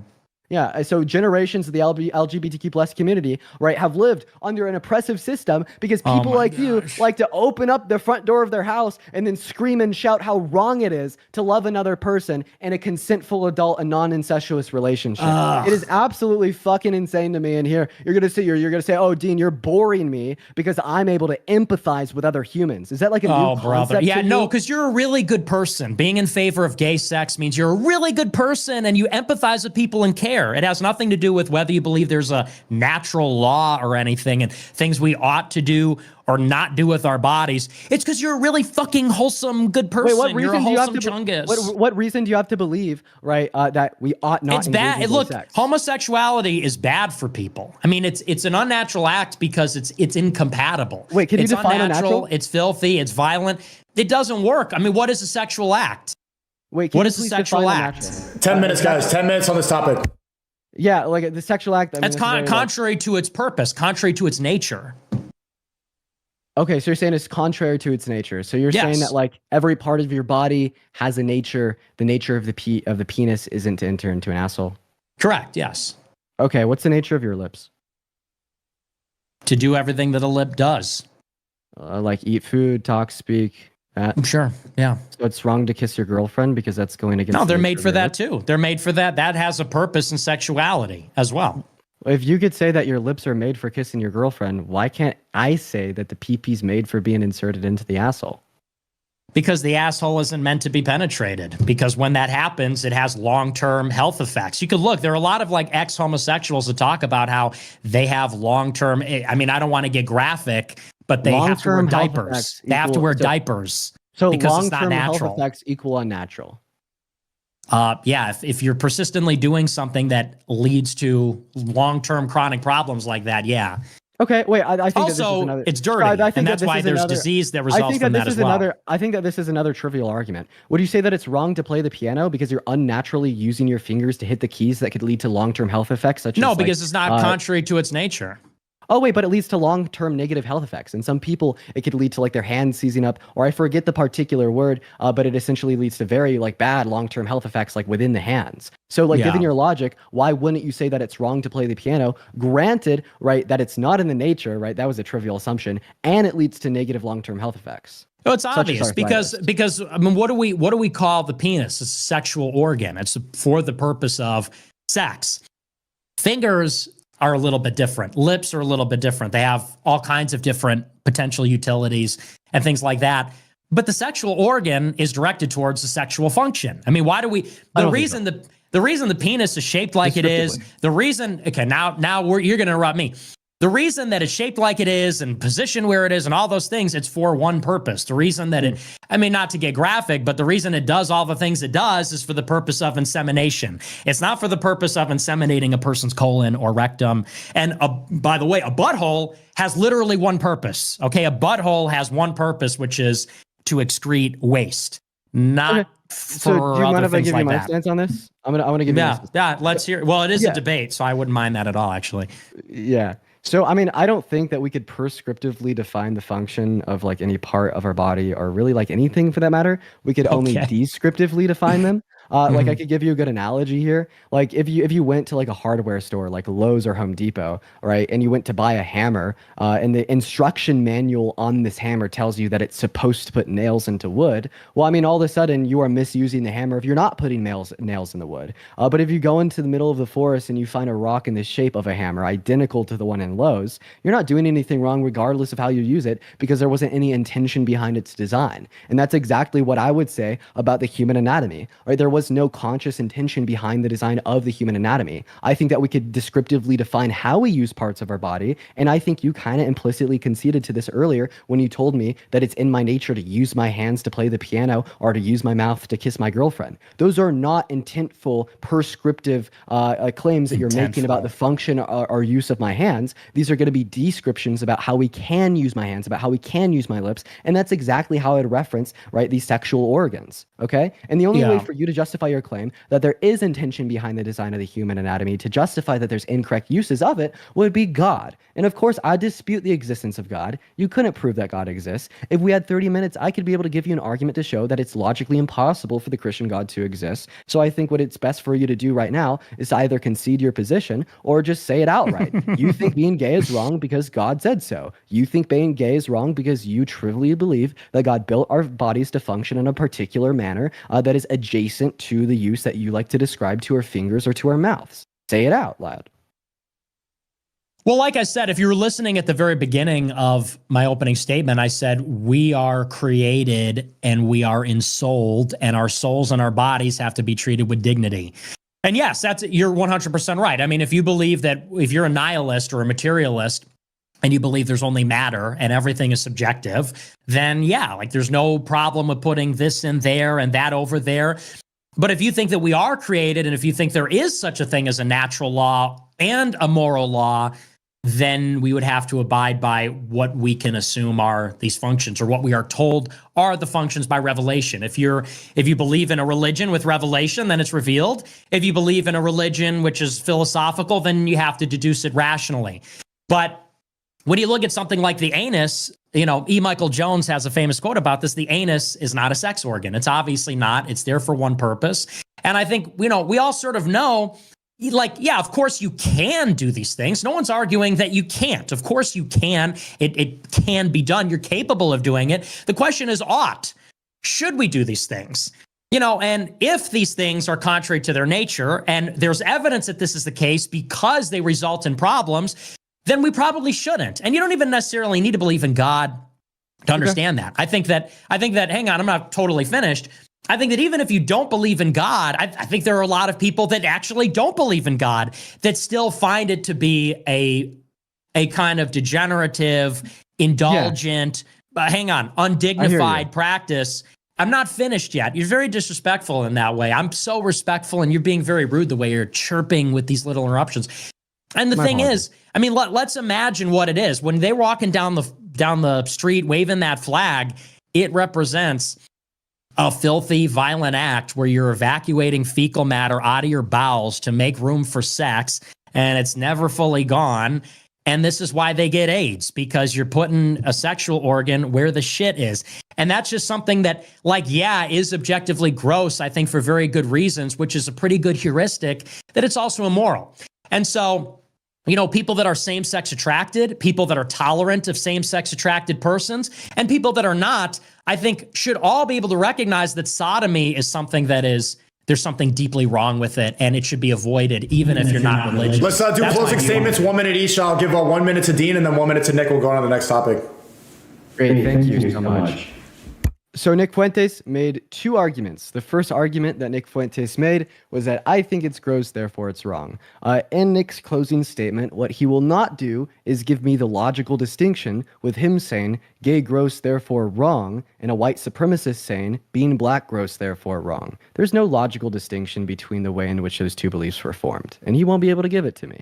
The second argument that Nick made here was that we can deduce that it's not within the teleological the teleological use of these sex organs to use them in such a manner where the penis is inserted into the anus, because doing so can reap long-term negative outcomes. Okay, right? He will not be able to give me the difference between saying this is why gay sex is wrong and me saying, well, it's wrong to play the piano because when you use your hands to do so, this could reap negative long-term outcomes such as arthritis. So those two arguments alone show us all that Nick's logic here is unreliable because of the absurdities in which they yield. Right? If the same logic that you're using to justify that being gay is wrong could lead a white supremacist to the conclusion that being black is wrong and lead a dumbass to the conclusion that playing the piano is wrong, maybe your logic isn't that sound. And I think that's going to be my closing statement. If Nick Fuentes was honest with us here, folks, he would tell us that being gay is wrong because he's just a little bit prejudiced, don't you think? Okay, that was a bit over. Nick, I'll give you 90 seconds to close here. All right, yeah. I don't know why we got to do the debate club stuff. Ladies and gentlemen of the jury, what Nick Fuentes is going to try and... it's like, this is a very... we're on Aiden Ross, okay, bitch? This is Aiden Ross live. There's no rules here, okay, other than the time limit. My closing statement is very simple. It's just like how I started. if you believe, and I tend to think that every decent person does, even if you're not Christian or necessarily religious, if you believe that we are more than just matter, meaning that we have souls, meaning that there is something deeper, there's a ghost in the machine that is a true source of identity. If you believe that the universe is created and we're created, then you believe that moral conduct is not just about avoiding harm or hurting people. There's also a way to conduct your moral life independently. And it's how you treat yourself. It's your actions. We all understand there's an idea of discipline, cleanliness, all those kinds of things. And the idea of sodomy, which people should think of when they think of homosexuality, I think according to any decent person in any culture, is something that is violent, filthy, and those things tend to be wrong. It's contrary to the nature of sex, what we know the anus and the penis to be for, or for lesbians for that matter. It's contrary to the purpose of those things. And I would say that on top of all that, you have evidence that this is the case because there's such a low incidence of it. It's a very small percentage of the population, has a very high coincidence with mental illness, and there's a very common family pattern that produces that behavior, that disposition. Hey, you got about 10 seconds, Nick. 10 seconds. Okay. It's a very particular kind of behavior that's a response to things. It should be avoided. I think any decent person realizes that. Hey, Aiden. Yes. No, there's no more on this subject, Dean. Hold on. What does Dean want to? Yes, Dean. Well, I mean, I would like to propose giving Nick another 60 seconds to respond to my closing statement. As I pointed out in my closing statement, he wouldn't respond to the arguments I gave, and he still didn't. So I just wanted to see if Nick wanted more time to do that. If not, we can move on, but he probably won't. Can we give him 60 more seconds to actually respond? Okay, can we do the next topic now? We're going to move on. I didn't respond to your stupid syllogism about white supremacy and the Holocaust and January 6th or whatever. That's a damning non-answer. Let's go to the next topic. Yeah. Okay, we're going to go to the next one. And then, Dean, you agreed to do immigration. We'll circle back to Kamala Trump after the last agreed upon subject. Is that cool? Yeah, depending on what time it is after we get there 4 hours away, I kind of carved out like an hour and a half. But if we want to go into immigration, I might have some time. I just have to see what's going on. The reasoning why we might have to do a fifth topic that we both agree on, guys, is because a lot of the audience, is enjoying this and they're deep in on this, and I think it's almost, you guys are almost kind of tied right now. There, a lot of them are agreeing about a tie. So maybe a fifth. We'll see. Let's get to the fourth topic, though. Well, how about this? Because we've been going about 30 minutes each subject, so for brevity's sake, why don't we do 20 minutes on the last subject and 20 minutes on immigration to keep it? What's the last subject? Are men superior to women? Can we give that one 30? Okay, but if you agree to do immigration. If I agree to do immigration, give that 30. I feel like there's people out there that can represent immigration better than I can. Because you're going to lose on that one. I don't know what your expertise. Okay, Nick, is that fine with you? If he doesn't want to do immigration, you want to? I don't like. Let's just hold on a second, Dean. Dean, do you have a topic a fifth topic that you might want to cover, touch base on? Just something for the end. It doesn't have to be that long either. Like maybe 15 minutes. Yeah. We could debate immigration. Let's do it. All right. Okay. All right. So the next topic is: are men superior to women? Yeah, we'll start with our men superior. Partner. You're good. It's not personal stuff. I just want you to know. Are men more superior? No, just superior. Are men superior to women? We'll start with Nick. I'll give you 3 minutes and then 3 minutes to Dean. Yeah, men are awesome. Women suck and they're dumb. And no, I'm kidding. Yeah, the thing is, though, men obviously were made to lead, and I do think that women should have a secondary role in society. I think that's absolutely true. I do believe in a fundamental equality between man and woman. The Bible says that God created them man and woman, so we're both created with dignity and should be respected, and there's an equality before God that we both have. But we were created with two distinct and different natures. They are two essential. Maleness and femaleness are essential about a person. They're essential to the soul. They're essential to the body. They come with a function. They come with a particular anatomy. They come with a brain chemistry. And as such, those things have social roles. The idea that these clearly two distinct categories, two essential types of people would be treated precisely the same or exactly the same in society, it belies the fact that they have two different natures. And I think it's obvious that men are celestial, they're individualists, they're rationalists, they're leaders, they're risk takers. They should be working, fighting, running society. Women are terrestrial. They're nurturers. They're caregivers. They should be the mothers. I don't think that they should be necessarily precluded from working, but I think that they should be encouraged first and foremost to be mothers for their benefit and for the benefit of society as a whole. And that's kind of the gist of my position. Okay, so I have an opening statement. I guess I'll use it up. My position's pretty clear. No, one human being does not have more intrinsic moral value than another human being. I don't think that we could take this qualification of your gender identity or what's in between your legs and abstract that out to this norm of who's going to be better at leading. I'd say the qualifications of determining who's better at leading, the qualifications of determining, half the shit that he named off over here is not going to be, right, what's in between your legs or your gender identity, but rather other various traits. But I guess just to make this quick, we could kind of cut to the chase here. Why do you think men are better at leading than women? I would appreciate specifics. You kind of pointed out like different natures, different biological differences, neuroanatomy, etc. I want you to name the specifics. Maybe I could ask you a question here. What are the specific biological differences between men and women that make men better at leading than women? Smarter, stronger, all of the above. No, I mean, in actuality, Be specific. In actuality, what? Are those your two qualifiers? No, I'm being a little bit funny. Well, be honest with me here. The reason why they're better leaders, well, one, I think they're really only qualified to be leaders because they are physically stronger. And, this is one of the reasons why we have a feminist society. It's because we live in a world where we have technology. In the old days, when there was fighting, it was very physical and it was very direct. It was hand-to-hand combat, and the only people that could do it were men. As such, the militaries that were raised up were comprised of men. The people that fought and enforced sovereignty, law, borders, all those things were men. Necessarily, then, they're the decision makers. And so, the idea that it has something to do with what's between your legs, well, it has to do with what's between your legs and the fact that you have testosterone. You're physically stronger. And by the way, because you have testosterone, it means you're more aggressive. It means you're a bigger risk taker. Those are two things that are important. For a person to be a leader, they need to be able to stand against the crowd.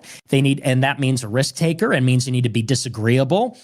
It involves a certain amount of aggression and a competitiveness that women simply lack. We all know that women are very agreeable, passive. Not all of them, but generally speaking, they are.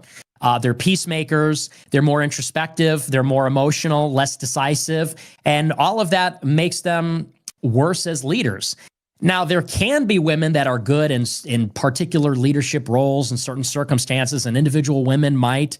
But as a general rule, because of their nature, they don't make good leaders. Okay, thank you so much for your response there. Let's talk about it all. One of the reasons that you gave me that men are better at leading than women is physical strength. That is a totally and completely moot point. You would not be able to name me one social category in the world today where leadership is determined on purely physical strength. I also bet that you would not be willing to vote for a 15-year-old on steroids that can bench press 600 pounds over Donald Trump just because he's physically stronger. Another point that you brought up is that women are more emotional than men. I'd actually say that's false. 72% of people who commit suicide are men. 85% of people that abuse hard drugs as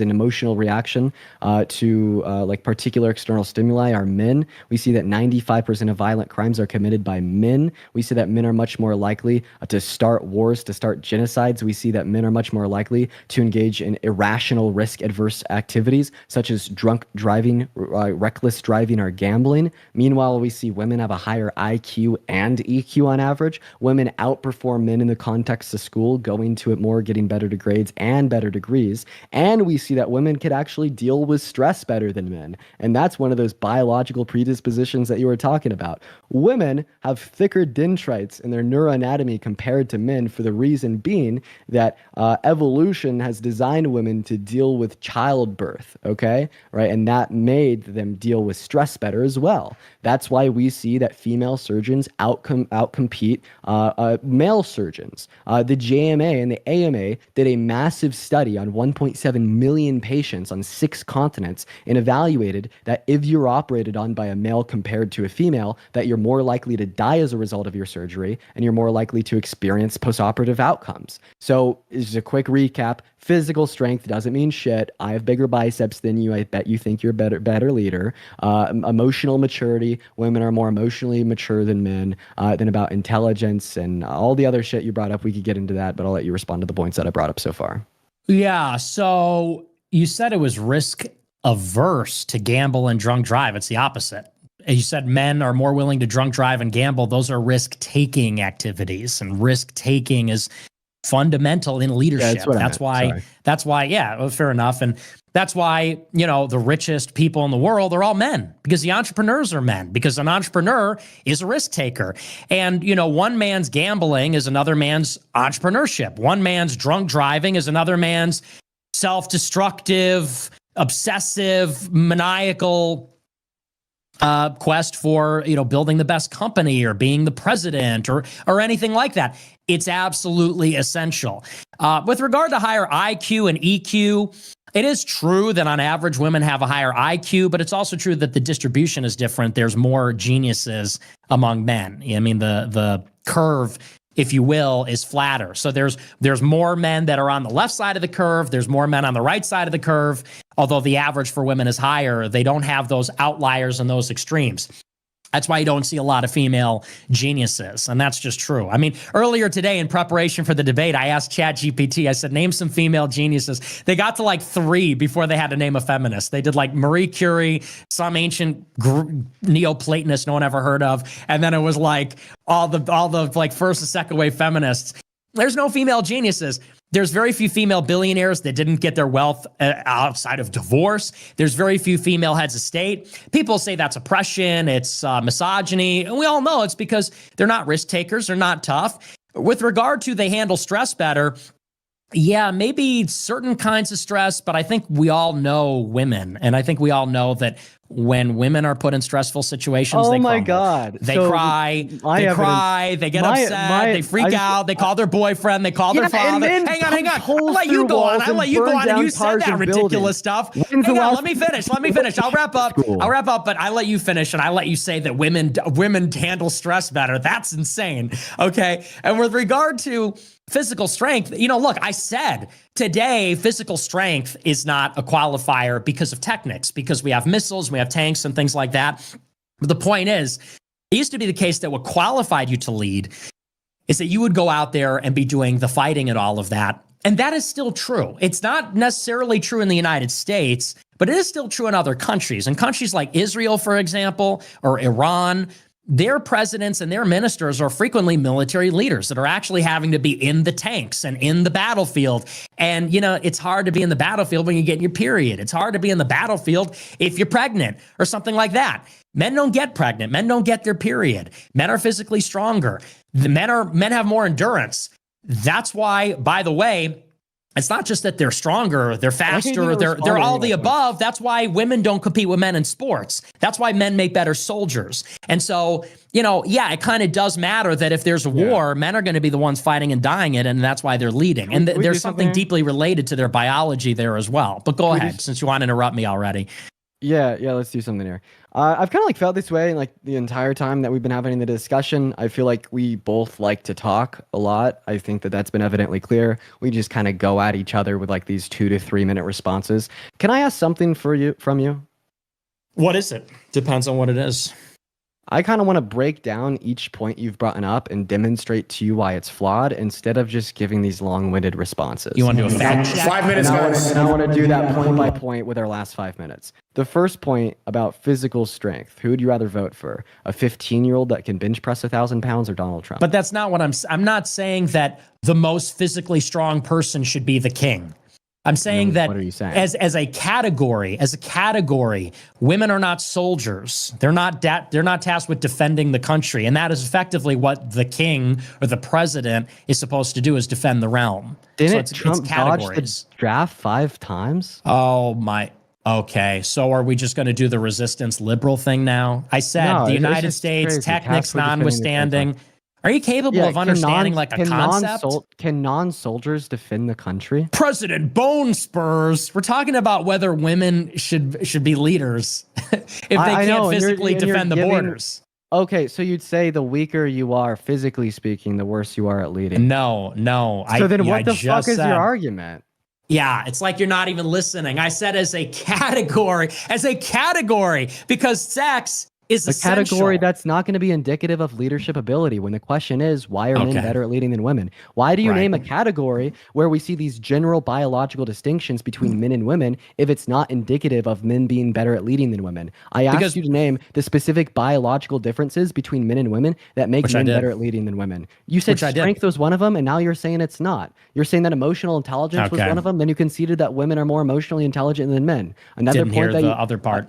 Another point that you brought up was intelligence, specifically IQ, with the highest geniuses of the men being smarter than that of the women. I'd say there's going to be some social, some social aspects thrown in there. I mean, if you look at like the average IQ of an Arab individual compared to a white individual at home here in the U.S., the white individual has a higher IQ. But then if you go to an Arab-dominated country in the Middle East, you'll see that the Arab individual has a higher IQ. What this means is that socialization, access to opportunity, and resources can play in, right, to like your deviated IQ. So of course we'd see more men having higher IQs at the end of the spectrum compared to women, just because they have more opportunity, resources, and access to education. Oh, it's because in of general. misogyny. It's misogyny, right? Women are dumb because of misogyny. Well, actually, have I'd say access that to not being in the resources. top 10% Let me of ask IQs you. Let me ask doesn't you make a question. fucking dumb. You asked me And then questions. Let me secondly, ask you a give reason to question. believe that I that's want to true. ask you a question about leadership. What do you think are good leadership traits? Can you give me some examples of what like good leadership traits are? That's a great question, and I think I'll give you a great answer. We could talk about a good, morally virtuous character. We could talk about ability to get along with other people, bring people together, and get them to follow you. Another thing that I'd say, a good leader isn't just someone who could bring people together, but a good leader is also someone that can lead those people into a positive direction. The reason that leadership exists in the first place is because when you take a large group of people and you set them on their own paths, they're not going to get shit done. Thereby, you choose one of that large group of people to lead them all in what? A positive direction. So you're looking for someone with a good character. You're looking for someone that could bring people together. You're probably going to be looking for someone that's pretty damn competent as well, and someone that could like achieve like the highest level of eudaimonia for the group of people that they're leading. I'm sure there's other attributes that we could assign to leadership here, but there's going to be a general sense. Bro, pulled out eudaimonia. Look, this Nick, is where you're wrong. Nick, let's do What do you need to respond, or could we, let's do a 1 minute closing statement here? Can I just respond and then we can do Sure. closing statements? Yeah, go ahead. Okay. So just to respond to that, I mean, and this is kind of the whole essence of the debate. Didn't Is you Flago cut me off last time? Funny. Go ahead. you fundamentally misunderstand human nature and you know nothing about leadership. You say it's about bringing everyone together to move in a positive direction. It's like this is a problem with Gen Z. It's like this kind of You fucking kindergartner. nihilist. Hang on, can I finish, please? I didn't interrupt all that Yes. nonsense. It's just sort of like, hey, everybody, let's all hold hands and let's just create, like everyone's being nice to each other. The world is a mess, okay? The world is a knife fight. On the global scale, when you're talking about leaders and armies, it's a knife fight for existence. When you're talking about companies, it's a knife fight for existence. We're talking about anything. Human competition, it's practically homicidal between people, and anyone that's serious about anything will tell you that. Anyone that's obsessed, anyone that's ambitious, anyone who is ruling, who is actually the leaders in society who earn their role there, they'll tell you the same thing. It's cutthroat. And yeah, like there are some abilities, like you said, like, yeah, you need to inspire people and things like that. But more than that, you need a willingness to do what it takes. You need an ambition. You need to take risks. You need to be willing to make decisions and stand by them. These are all qualities that purely because of gender and hormones, because of their biological role, women don't have those things. Because women have to have a baby grow inside of them for 9 months and then hear it scream and cry and take care of it and feed them from their breast and have like basically a dependent. They're just not made for that kind of competition. They have a completely care-based ethics. They're totally dependent. Men who are individuals, risk takers, aggressive, men who can exist independently of women when it's really not so the other way around. They alone have the ability to do what it takes to lead. And that's why, even with all the DEI in the world, you're still going to have men running everything. The private sector, the public sector, the military, because men are the ones that can lead. And thus, they do. It's only through ideologically motivated policies from human resources departments that you get women doing fucking anything other than like creating schedules and being nurses and being fucking teachers and stuff like that. That's just reality. Everyone knows it. And you could give me 100 studies. That's human nature. Dean, respond, and then we'll go to I mean, closing statements. Yeah, it's funny how you're saying that you can't get women to do anything. If a woman didn't do something, you want to be sitting here having this debate with me right now. But I would just wanted to respond to that. You're saying men are so much better at leading than women, and I hate women because I haven't touched one since conception. Sorry, that's not what you said. You actually said, because they're not. I touch them. I just don't. I don't have sex with them. They're not my wife. I don't know about that. Anyways, so you're a rapist. I'm not gonna call Orange you man a rapist bad without evidence. Orange anyways, glad. So anyway, ahead, no, you're good, man. What I was gonna ask, well, if like ambition, risk taking, and aggressiveness is what makes you a good leader, Hitler was an incredibly ambitious, aggressive risk taker. Given your qualifications, would you thereby say that Hitler is a good leader? It's indisputable he is. Indisputably. You could even say he's evil. He made Germany great again. Even if you believe he's evil. Who would you rather have run our country right now? Your wife or Hitler? Hitler! Of course. I don't have a wife, but if I did, she would not be fit to run the country. I could tell you that much. She can run the kitchen. She can't run the lawnmower. I'll put it that way. And I think anyone would. One's in the chat if you'd rather Hitler over your wife. Two's if you prefer your wife. We'll let the fucking numbers do the talking over here. I don't think I'm alone in that. Okay, let's do a 1 minute closing. Let's do 1 minute Nick and then 1 minute Dean. Nick, go ahead. Okay. So my closing statement is that, look, it's human nature. I am not an empiricist. I don't think we need to consult the studies. I think we know our nature. I think God created a man and a woman. We're created with two different reproductive faculties. We're created with, as a result, different anatomies, different natures, different dispositions. We're made with complementarity. Men and women are not only made differently, they're made to complement each other, which doesn't mean that they're necessarily opposites, but it does mean that there's like reciprocal differences. As a result of these essential immutable differences, we should treat men and women differently, and we do. That's why we have things like chivalry. That's why men don't hit women. That's why men and women don't compete in the same sports. And, a lot of people understand that, but then they don't understand why we would say we don't want a woman president, or why we wouldn't want to send women into combat, or why we think that men aren't badass bikers and whatever in the same way that men are. But it all proceeds from the same essential complementary natures that the two sexes were given by God. That's to pretend otherwise is to ignore our eyes and our experience and what we know about ourselves and the people in our lives. Dean, 1 minute. First of all, you said that's why men don't hit women. Men do hit women. It sucks. Second of all, let's talk about why men are not better at leading than women.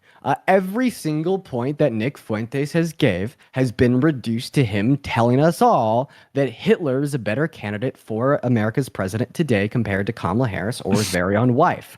I don't give a shit about the 12 or 13-year-old little boys spamming 1 in Aiden's chat.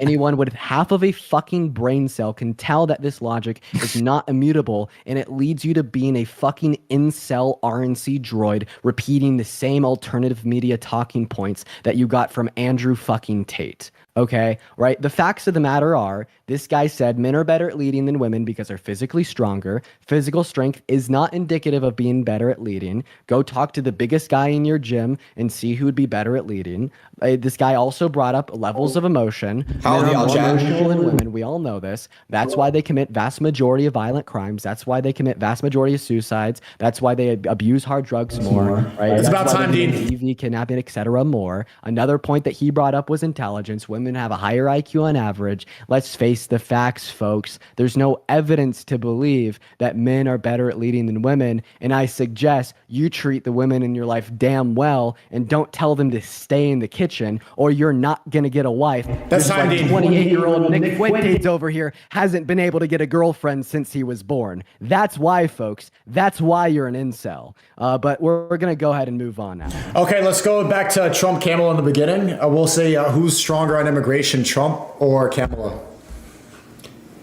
This one's so incredible. We'll start with Dean. We'll give you let's do 2 minutes. We'll keep this one a little short, a 2-minute intro. Yeah, sure. Kamala Harris is stronger on immigration. Well, this one's just evidently clear. Donald Trump is pro-open borders.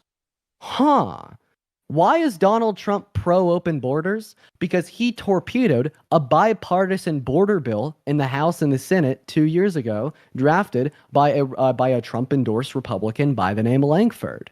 Okay? Trump is pro-open borders right now because he knows it's going to increase his chance of winning re-election. Another thought here, if I was a conservative and I cared about immigration, Donald Trump wouldn't be my guy. He essentially passed no policy that effectively mitigated increasing numbers of border crossings and entries into our country under his term. The wall didn't do shit. The Remain in Mexico policy didn't do shit. If you look at the graph behind Donald Trump at the rally that he got shot at, he claimed that his clampdown on the southern border started with Title 42 and COVID.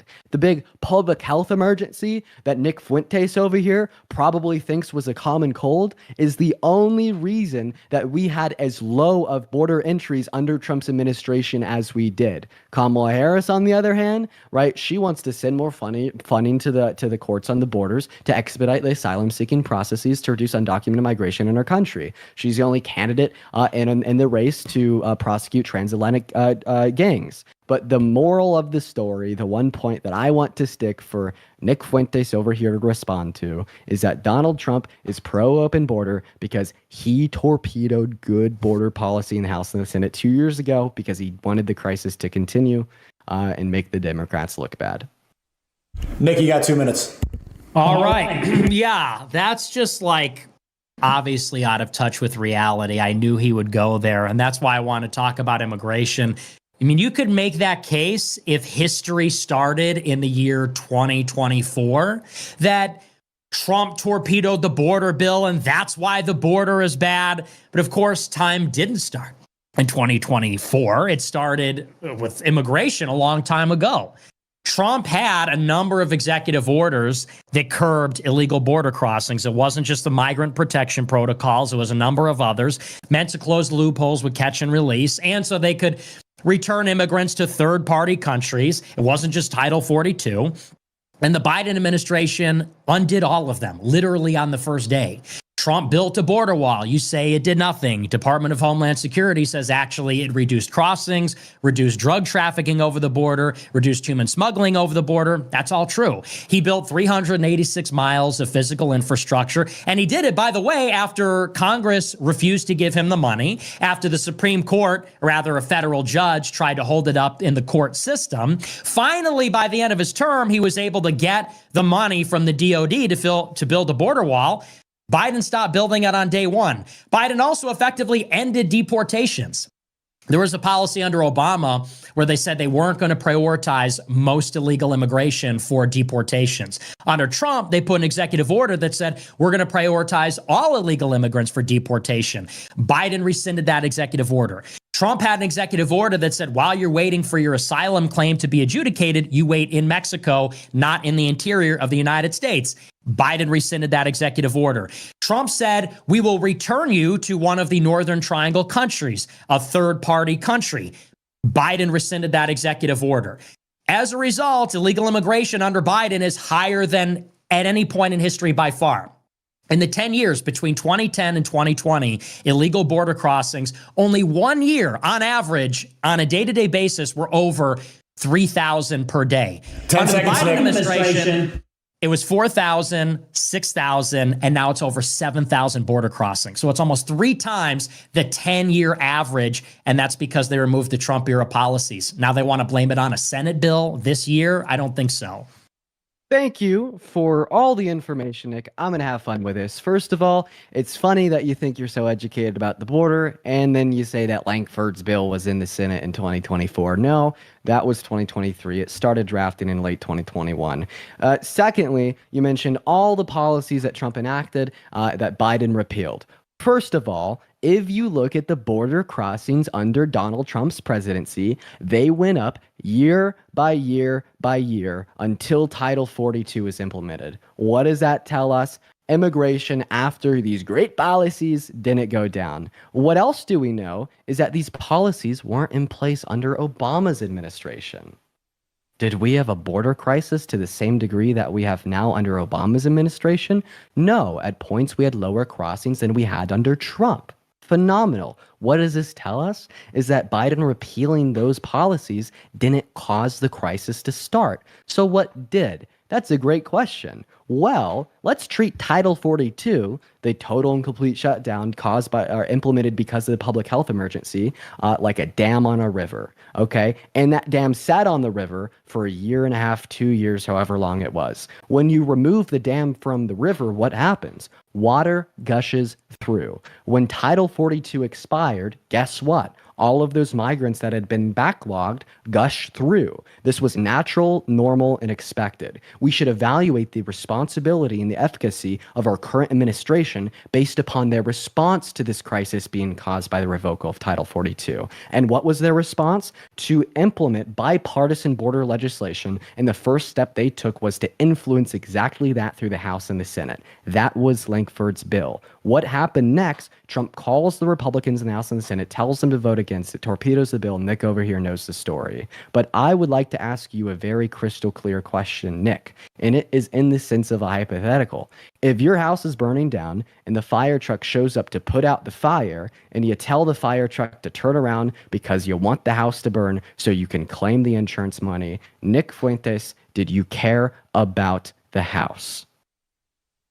Well, it's an incorrect hypothetical because the bill would actually concretize the Biden era policies. The bill does not secure the border. So the premise fails on that alone.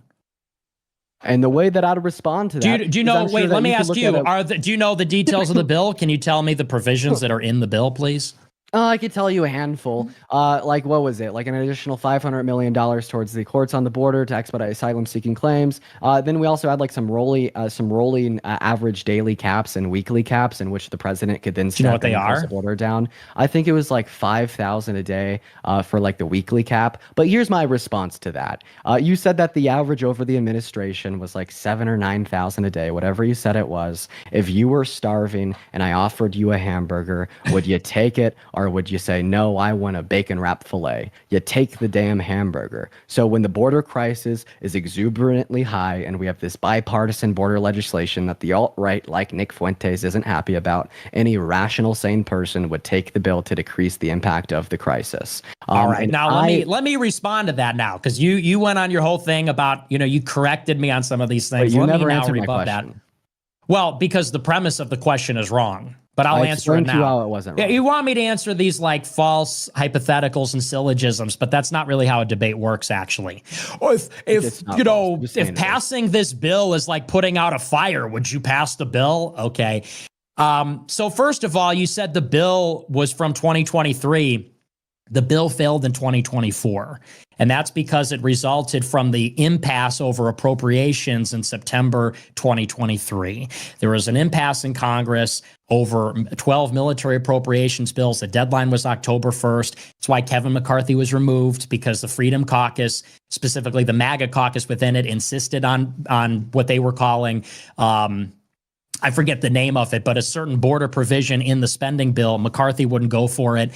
And they kept passing continuing resolutions until a bipartisan agreement was put together in the Senate. But at that point, and that was in February, Mitch McConnell said, my first priority is Ukraine, because that was the other sticking point in negotiations. So the Republicans, because they wanted Ukraine aid to pass, which was another subject of the impasse, they said, fine, here's your border concessions. And I'll tell you the provisions because you don't know.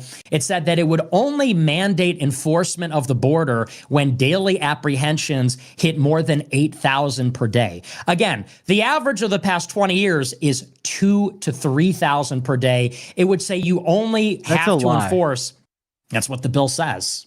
The bill says 8,000 per day. It says that Could we get a fact it says check that on the that? administration can get emergency authority at 5,000 per day on average over a 7-day period. But it only mandates not a lie. It mandates enforcement at 8,000. It's 5,000 for 1 day for a lockdown. Excuse me. I let you finish your nonsense when you said it was in 23 when it wasn't. So you're wrong about that. It mandates it at 8,000 per day. What's more, again, the daily averages for 20 years, 10, 20 years, was 2,000 to 3,000. Under the Biden administration, it goes up past 7,000. They want to say, well, 5,000, you get emergency powers. 8,000, you have to use emergency powers. That's far too many. And this whole argument about a backlog because of Title 42, 10 million illegal immigrants have come in under Biden. Title 42 is implemented. When did the lockdown happen? March 2020? You think 10 million illegals were trying to get in the 9-month period between March and December of 2020? Biden undid all the policies in January 2021. So that's just like an ad hoc. You're just fishing around for an answer. With regard to the Trump administration, you can see very clearly cause and effect on immigration.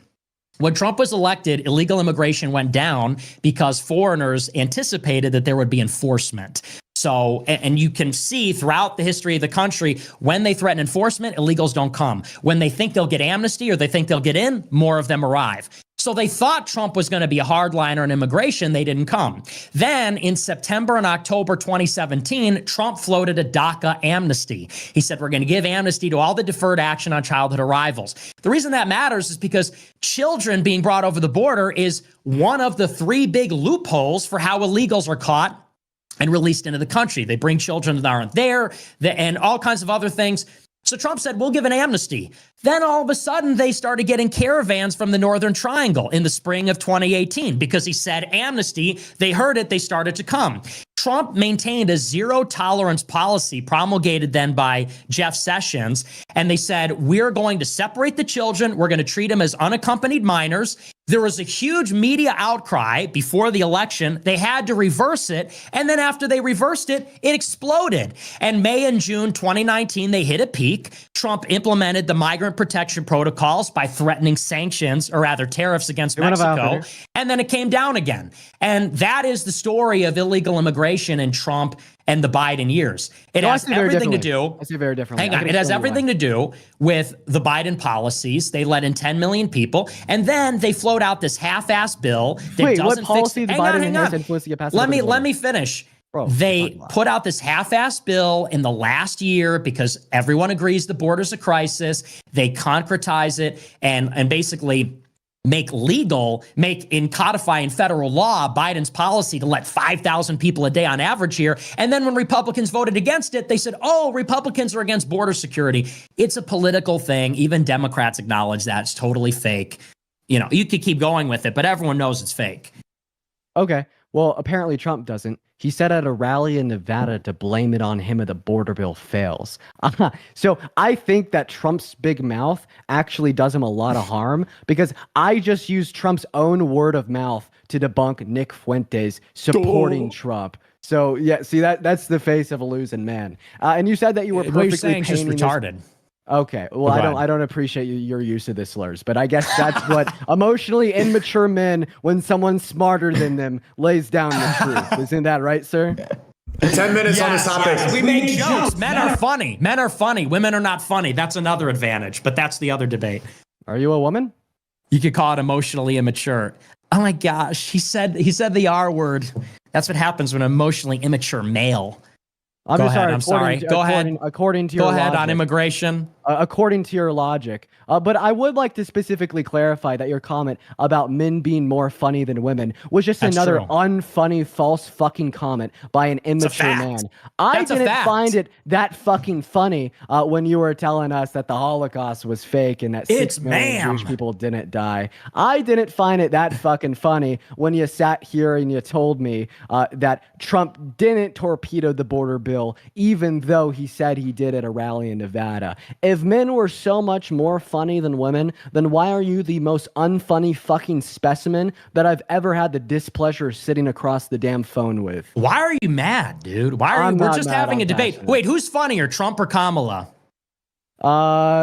Who's funnier? Be honest. Trump is funnier than Kamala Harris. Case in point, I win the debate. Men funnier than women. Oh, okay. But you heard it here first. You understand the reason I'd say that Trump is funnier than Kamala Harris is because he's a guy. No, because he has the IQ of your fucking family pet, and he sits on Twitter all day and he rants about how much he hates Taylor Swift just because he endorsed Kamala Harris. That was funny. She endorsed Kamala Harris. It's not a funny and a ha-ha. It's a funny and a look at this guy fucking burn. Dude, why? It's always like this diminutive. It's funny because it's sad, because you're a sad little. It was, dude, the president tweeted in all caps, "I hate Taylor Swift." You don't think that's funny? You don't think that's not hilarious? Wait, the president, do you think that Trump won 2020? I said the former president. But do you think Trump won 2020? 100% he did. That's a fact. Can you name one court case that would find? No, because they threw all the cases out because they lack standing. Okay, so is it okay believing things without evidence? There is evidence. You asked about court cases, but the court cases weren't lost. They were thrown out because they didn't have standing. There's a difference. So there's not any evidence that there's... No, there is evidence. So what's the evidence of the widespread voter fraud in 2020? The evidence is this. Do you know how many people voted early in the 2016 election? Do you know what percentage? Significantly less than in the 2020 election. Correct. Half. 35%. And in 2020 it was 70%. Okay, so that's your evidence that Trump had the election stolen from him? Well, let me. Whoa, why so hasty? Let's just talk about it. I'm sorry, I'm having fun. I'm having the fun. amount of I can tell the amount of early voting doubled because they changed the rules. In all the states, they changed the rules. In Pennsylvania, North Carolina, they illegally changed the rules with state election boards, with the state Supreme Court. In Wisconsin, they changed indefinitely confined status to mean anybody because of the pandemic. They solicited ballots. I literally got a ballot in Illinois for my uncle who has been dead for 20 years because they were soliciting ballots. And I would just say, and let me ask you this. If democracy is so sacred, which you believe, Kamala is going to protect and preserve our democracy. We're not going back. Only because Trump tried to overthrow it with a fake election. But if democracy is so precious, then a ballot is a precious thing because the ballot is the currency of the election. Do you think that it's good practice to ship out ballots to every voter and then tell them to dump them off in a drop box in a park unsupervised for a month at any time during the day? You think that's a good way to run an election?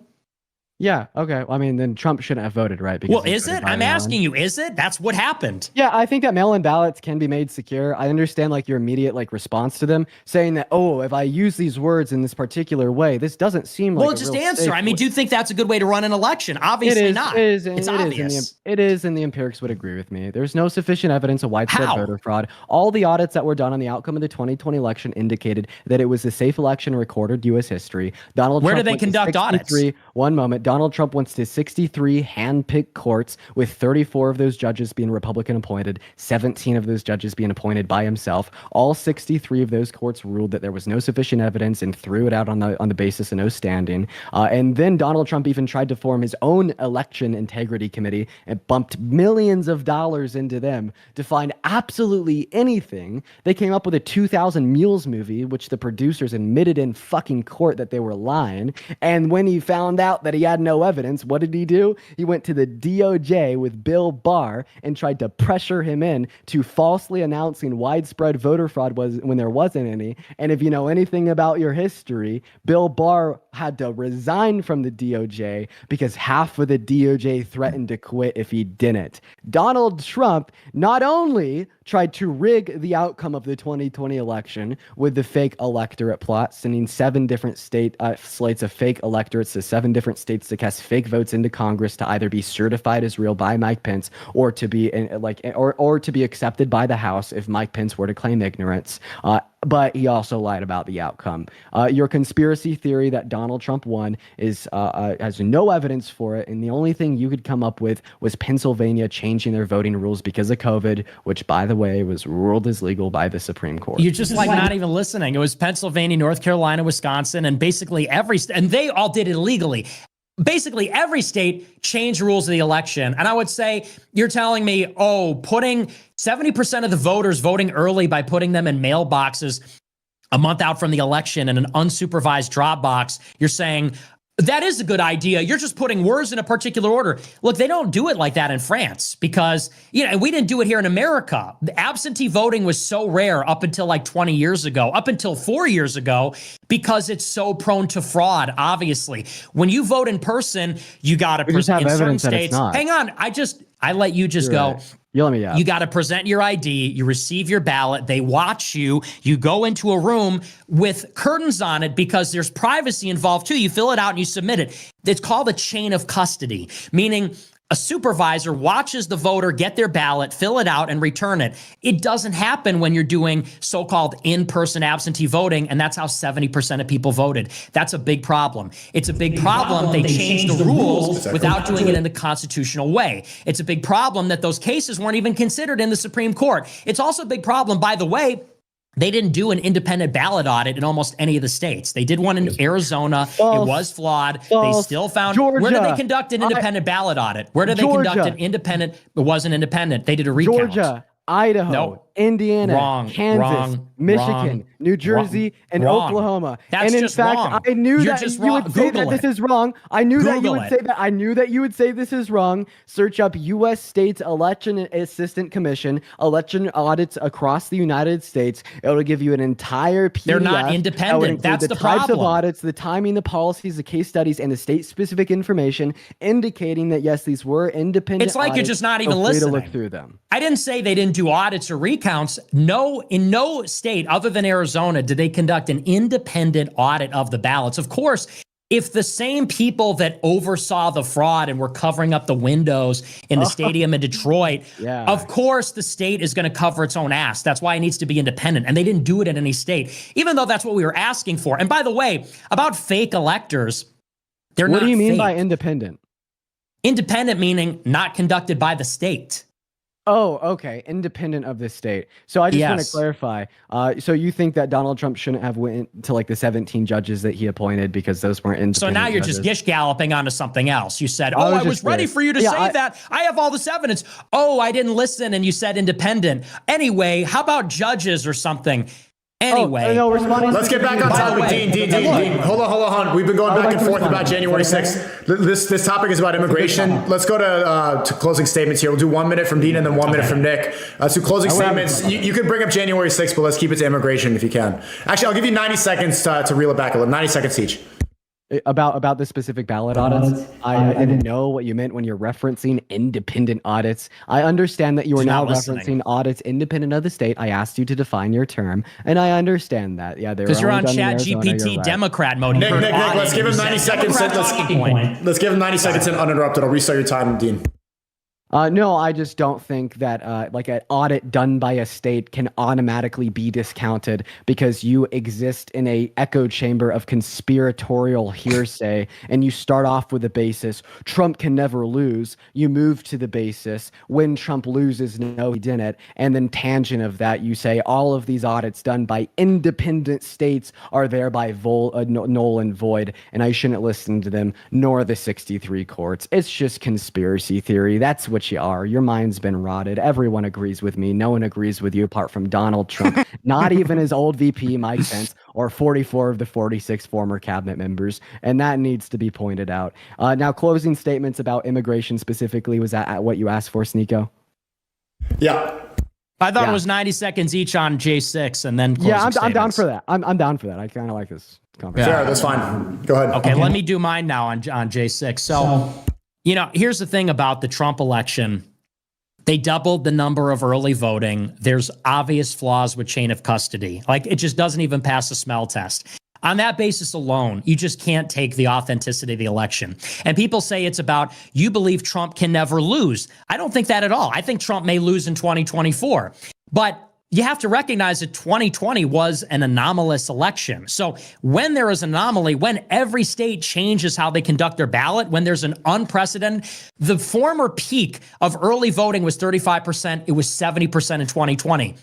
It was different. When something is different, you have to investigate it. That's the basis of an inquiry. Problem is, nobody wanted to investigate it. As quickly as the election happened, they wanted to shut it down. They censored people for talking about it. They didn't conduct independent ballot audits. And there was even a Time magazine piece that came out in January 2021, and it said, this is the conspiracy to shut down the election deniers. And there was like a full spectrum attack from the Democrats and the left on protesters, on people that were investigating this to prevent them from trying to decertify, trying to send on over other slates of electors. And I would point out, it is the state legislature's constitutional authority to send electors. If they throw out the election because they don't want to certify it and appoint a different slate of electors, that's their constitutional right to do so. That's just the law. And I would just say, look, if you really believe that 80 million people voted for Biden, that the 2020 election had more voters than any election in history by far, and it just happened to be the one where there was all mail-in ballots. 10 seconds, Nick. Then, yeah, I just think you're dumb. I mean, so that's kind of my closing statement on J6. Let's go closing statements on immigration. Let's do 1 minute each on immigration. Go ahead, Dean. Cool. I'm just, you could take this off of my time. Well, you told me that your whole theory here is reliant on a smell test.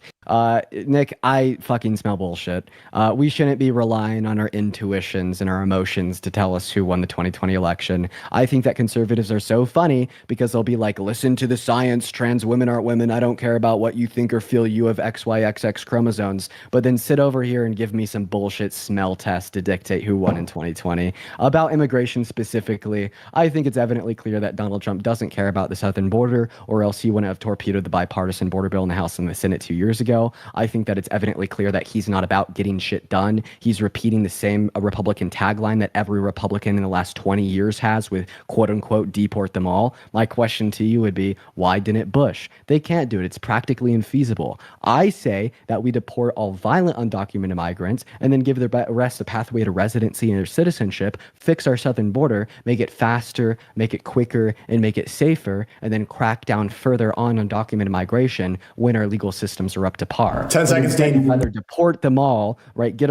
rid of $1.7 trillion from our economy over the next 10 years. You don't care about the debt. You don't care about the state of the economy. You don't care about the workers in the economy. All that you care about is spewing your fucking prejudice. You're doing the same thing with undocumented migrants now that you did with gay people and women 30 minutes ago. Take it away. Closing statement, Nick, 1 minute. Basket of deplorables, right? It was just a basket of deplorables. With regard to immigration, everybody knows Biden threw open the border. He rescinded every Trump executive order on immigration. He stopped construction of the wall. He effectively stopped deportations. Guess what happens? You get a lot of people. You get 10 million illegals in 4 years. That's insane. 10 million people in 4 years from Venezuela, from Haiti, from Africa, we don't even know who they are. The people that are coming here, they don't buy health care. They don't have a high school education. They have no resources. They're a massive drain on the economy. When they need health care, they go to the emergency room.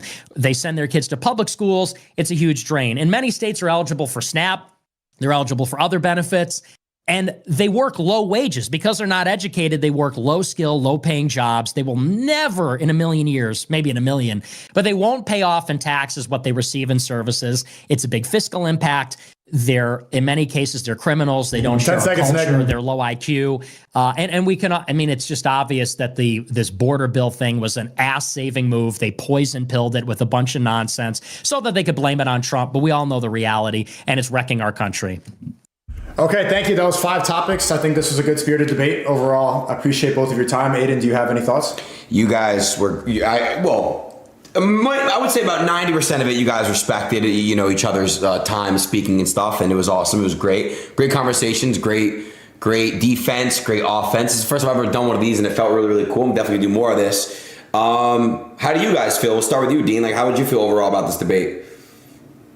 Yeah, I mean, like, you got a little bit of an echo there. Oh, sorry. Go ahead. No, dude, you're all good. I mean, I think overall, like, I'll first just kind of give my thoughts about, just having the debate on your platform. Dude, I think that was like really, really, really cool. I like the idea of exposing more people to what I believe in and why. I ultimately think if everyone thought like me, the world would be better off. And you kind of gave me more of an opportunity to achieve that. All things considered, it's good to have, like a conversation about why people disagree. These conversations need to be held more. I'd say that you're overall doing a good thing here. I think that I did pretty well as well. Nick, specifically to you, I think for a lot of it, you're a pretty disingenuous debater, but I'll keep my personal qualms to myself. I appreciate you for the conversation over the course of the last hour and a half. And then Aiden, maybe here at the end, I wanted to throw my socials out there for all the people in chat that may want them after watching me debate, but I'll leave that off until later. Cool. Thank you so much, bro. I appreciate that, Dean. All right. And what about you, Nick? What would you like to say to the people and last words to Dean? Go ahead. Well, thanks for having me on. I thought it was a lot of fun. Good. It's very informative. People get to learn about the topics. That's how you learn about an issue. You have to hear both sides. That wasn't nice. I don't think I was disingenuous. I'm funny, okay, and I'm a little sarcastic sometimes, but I think it's pretty clear to differentiate. I think he's a young guy. I fundamentally think a lot of the partisan debates are they're too shallow. I think that we all kind of go through a phase when we're young, and not to like son you, I'm unk status now, but like we all go through a phase when we're teenagers, we're precocious, have a political disposition, and we kind of rush for like, I'm a Republican, I'm a Democrat. The Republicans are good, the Democrats are bad. The reality of politics is that Democrats and Republicans are really on the same side. And Republicans are one wing, and they're meant to create the illusion of opposition or dynamism where there really isn't any. And the personnel and the policies turn over from one administration to the next with very little difference. And I think that's even largely true in this election. And people get caught up in rhetoric and these appeals to emotion, slogans. People have to really follow the money. They need to look at things like imports and exports. They need to look at energy. They need to look at institutional capture. That's where you really discern the truth. So these kinds of intramural debates are fun. We go back and forth, but it's so much deeper. It's such a complex subject, but it's good that people are interested in it. And I appreciate Dean for coming on. I hope that he keeps reading. Keep reading, keep learning. In 10 years, I guarantee you have a totally different viewpoint. Maybe you're still left wing, but you'll have a different viewpoint for sure. I heard that when I was young. I didn't believe it. And then it was true. I only became more right wing. But you have to have that curiosity. I was a Trump supporter when I was 16. I'm sure you will. Well, great. Yeah, so I thought it was great. Wait, sorry, Dean, you cut off. You said you were a Trump supporter when you were 16? Oh, dude, I used to be a vehement Trump supporter. Like Aiden, I was like big Trump fan, like Andrew Tate guy. I was like all of that shit. We could delve into the reasons why not super necessary for the live, but I guess like the point is the only reason I brought that up is because seemingly I've had a more progressive trend the more that I've matured. I gotcha. Okay. Well, you were going to ask him about a previous debate that Nick had on Twitch. Nick, I'm going to ask you too, Dean, about something as well. Nick, did you previously debate Hassan Abi on Twitch? I did, yes. And someone told me that resulted in you getting banned on Twitch? Yeah, that was the reason for my ban. Destiny mass reported me because he was on the debate as well. Who won the debate in the people's eyes? Me. Well, it was me and Sargon of Akkad. Remember him? It was me and him. We won. Gotcha. How did I do compared to Destiny? Not as well. But Destiny is probably your top guy, I think. Well, hey, let me, but Nick, I'm gonna let Dean. I'll be real, man. You're 1920. Like you're probably like the best, well-spoken 19-20-year-old debater I've ever heard. And I fucking no, seriously. And look, I don't agree with everything. It doesn't matter. But still, me and Sneaker are sitting here muted watching. You have a lot of great points. You have a lot of good discussions. A lot of good counters. But I mean, but Nick, go ahead. What do you think about him overall as a debater? I think I think on a technical level, the rhetoric is effective at debating. I hate rhetoric. There is too much like sloganeering in there and kind of like cheap turns of phrase that like, oh, you think that doesn't pass the smell test? This doesn't pass. those like cheap turns of phrase, I think that's what they are. I think they're cheap. Some of the sloganeering, like when Trump is going to make you pay more at the grocery store. This is just like political electioneering rhetoric. I like debates that are just very frank and brutal and straightforward and about the facts, and I like humor in there. So it's a different style. I think Dems lean a little more on rhetoric and sophistry and syllogisms and hypotheticals. I think right-wing people are a little bit more plain talking and maybe lighthearted and fun. That's my view of it. Yeah, I'd hold the exact opposite, but I mean, I'm guessing you'd be able to guess that I'd say that. Well, yeah, you're you and I'm me, so. Exactly. Great. Yeah, well, let me ask you both a question. Dean, if you would like to call somebody out, I would love to have you on again. Dean, I would love for you to call somebody out. I'll try to pull who are like maybe 2 or 3 people, Dean, that you would like to debate on my stream next. Oh, man. Nico. What topics? We'll have to talk about it, man. Sure. I would love to debate you. I would love to debate you, Sneeko. That's what I'd like to do. I'd also, right? You said like a couple people. I mean, if there's selections here, Andrew Tate. Okay, this guy, he fucking tweeted at me on Twitter, and he said I was the reason why like white people are being replaced or some like crazy Nick Fuentes shit like that. And then I retweeted it and called him out. It went crazy, but he's pivoting, he's dodging. I want to debate, Andrew Tate. And then something else. I got a buddy. His name is Parker. If y'all ever have anything 2v2 going on, he would love to hop on one of these, and he'd be great for the content. Real smart guy. For sure. Yeah, real quick, do you know who Harry is, by the way? Yes. Are you also Harry's friend? Yeah, I'm friends with Harry. Oh, okay. No, I was curious. Okay, and then Nick, who would you like to debate next? I'll work some. I'm calling Charlie Kirk. I'm calling out Candace Owens. I debate her. I debate Shapiro. I debate any of the above or any of the Democrats, Harry Sisson or whoever, but I usually debate conservatives actually. So Gotcha. Real quick, really quick here. I do want to say, again, Dean, we've been trying to find you. I've been trying to find you a matchup for a while. I want to let you know everyone was basically like, I'm busy, I can't do it. Nick finds out 2 minutes later, he doesn't even know who you are. Says, I'm down. Let's do it for sure. I just want to let you know, Nick, I do appreciate the last minute. Me and Dean have been trying to go at this thing for, quite some time now. So last minute, Nick was just like, yeah, sure, I'll do it. You didn't even know who he was, no hesitation. You just said, screw it. Yeah. Because I will say, I'm not going to say names, but a lot of people didn't want to debate Dean. I'll say that. A lot of people were not really wanting to do it. So. Wait, Nick has been trying to debate Ben Shapiro for about 7-8 years, and maybe you could use the Jewish connections and say that'd be a great one. Well, it's not a Jewish connection to me. I would be doing, but I will reach out to Shapiro and I'll see if he would like to debate Fuentes. Yeah, I'll do it. Yeah. Okay. Well, you guys were fucking awesome. I appreciate both of you. Again, guys, any last words you'd like to say before we head on out? Yeah. Do you mind if I plug myself? Go ahead. If you're watching the debate, I'm sure that it's a heavily right-leaning chat. I mean, this guy Donald Trump on a couple months back, so I doubt I'll get that much love. But if you liked what you saw and you enjoyed, my debating style, I'm on Instagram at Dean Withers, DeanWithers. I'm on Twitter at ITSDEAANN. It's Dean with 2 A's, 2 N's. TikTok is the same thing as a Twitter. But yeah, I appreciate everyone for showing up and showing out. It was a fun little debate tonight. Okay, and then Nick, anything you'd like to say? Yeah, well, just thanks again, Aiden. Good to talk to you again, Sneeko. Dean, thanks for coming on. Fun debate. Appreciate everybody watching.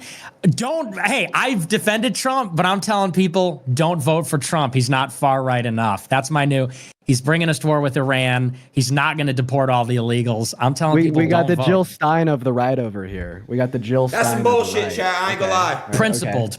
We need Trump and over based. Kamala. I'm not going to plug myself. Because that's just like, follow me in real. I'm Nick Fuentes. Follow me at Nick Fuentes in real life.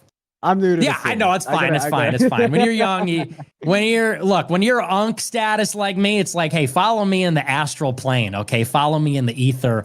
I am on Rumble though, but yeah. So it was a fun debate. Good meeting you and good seeing you guys, Aiden and Sneeko. Oh, sorry, I was muted. All right, guys, I really appreciate it. Thank you so much. You guys have a good night.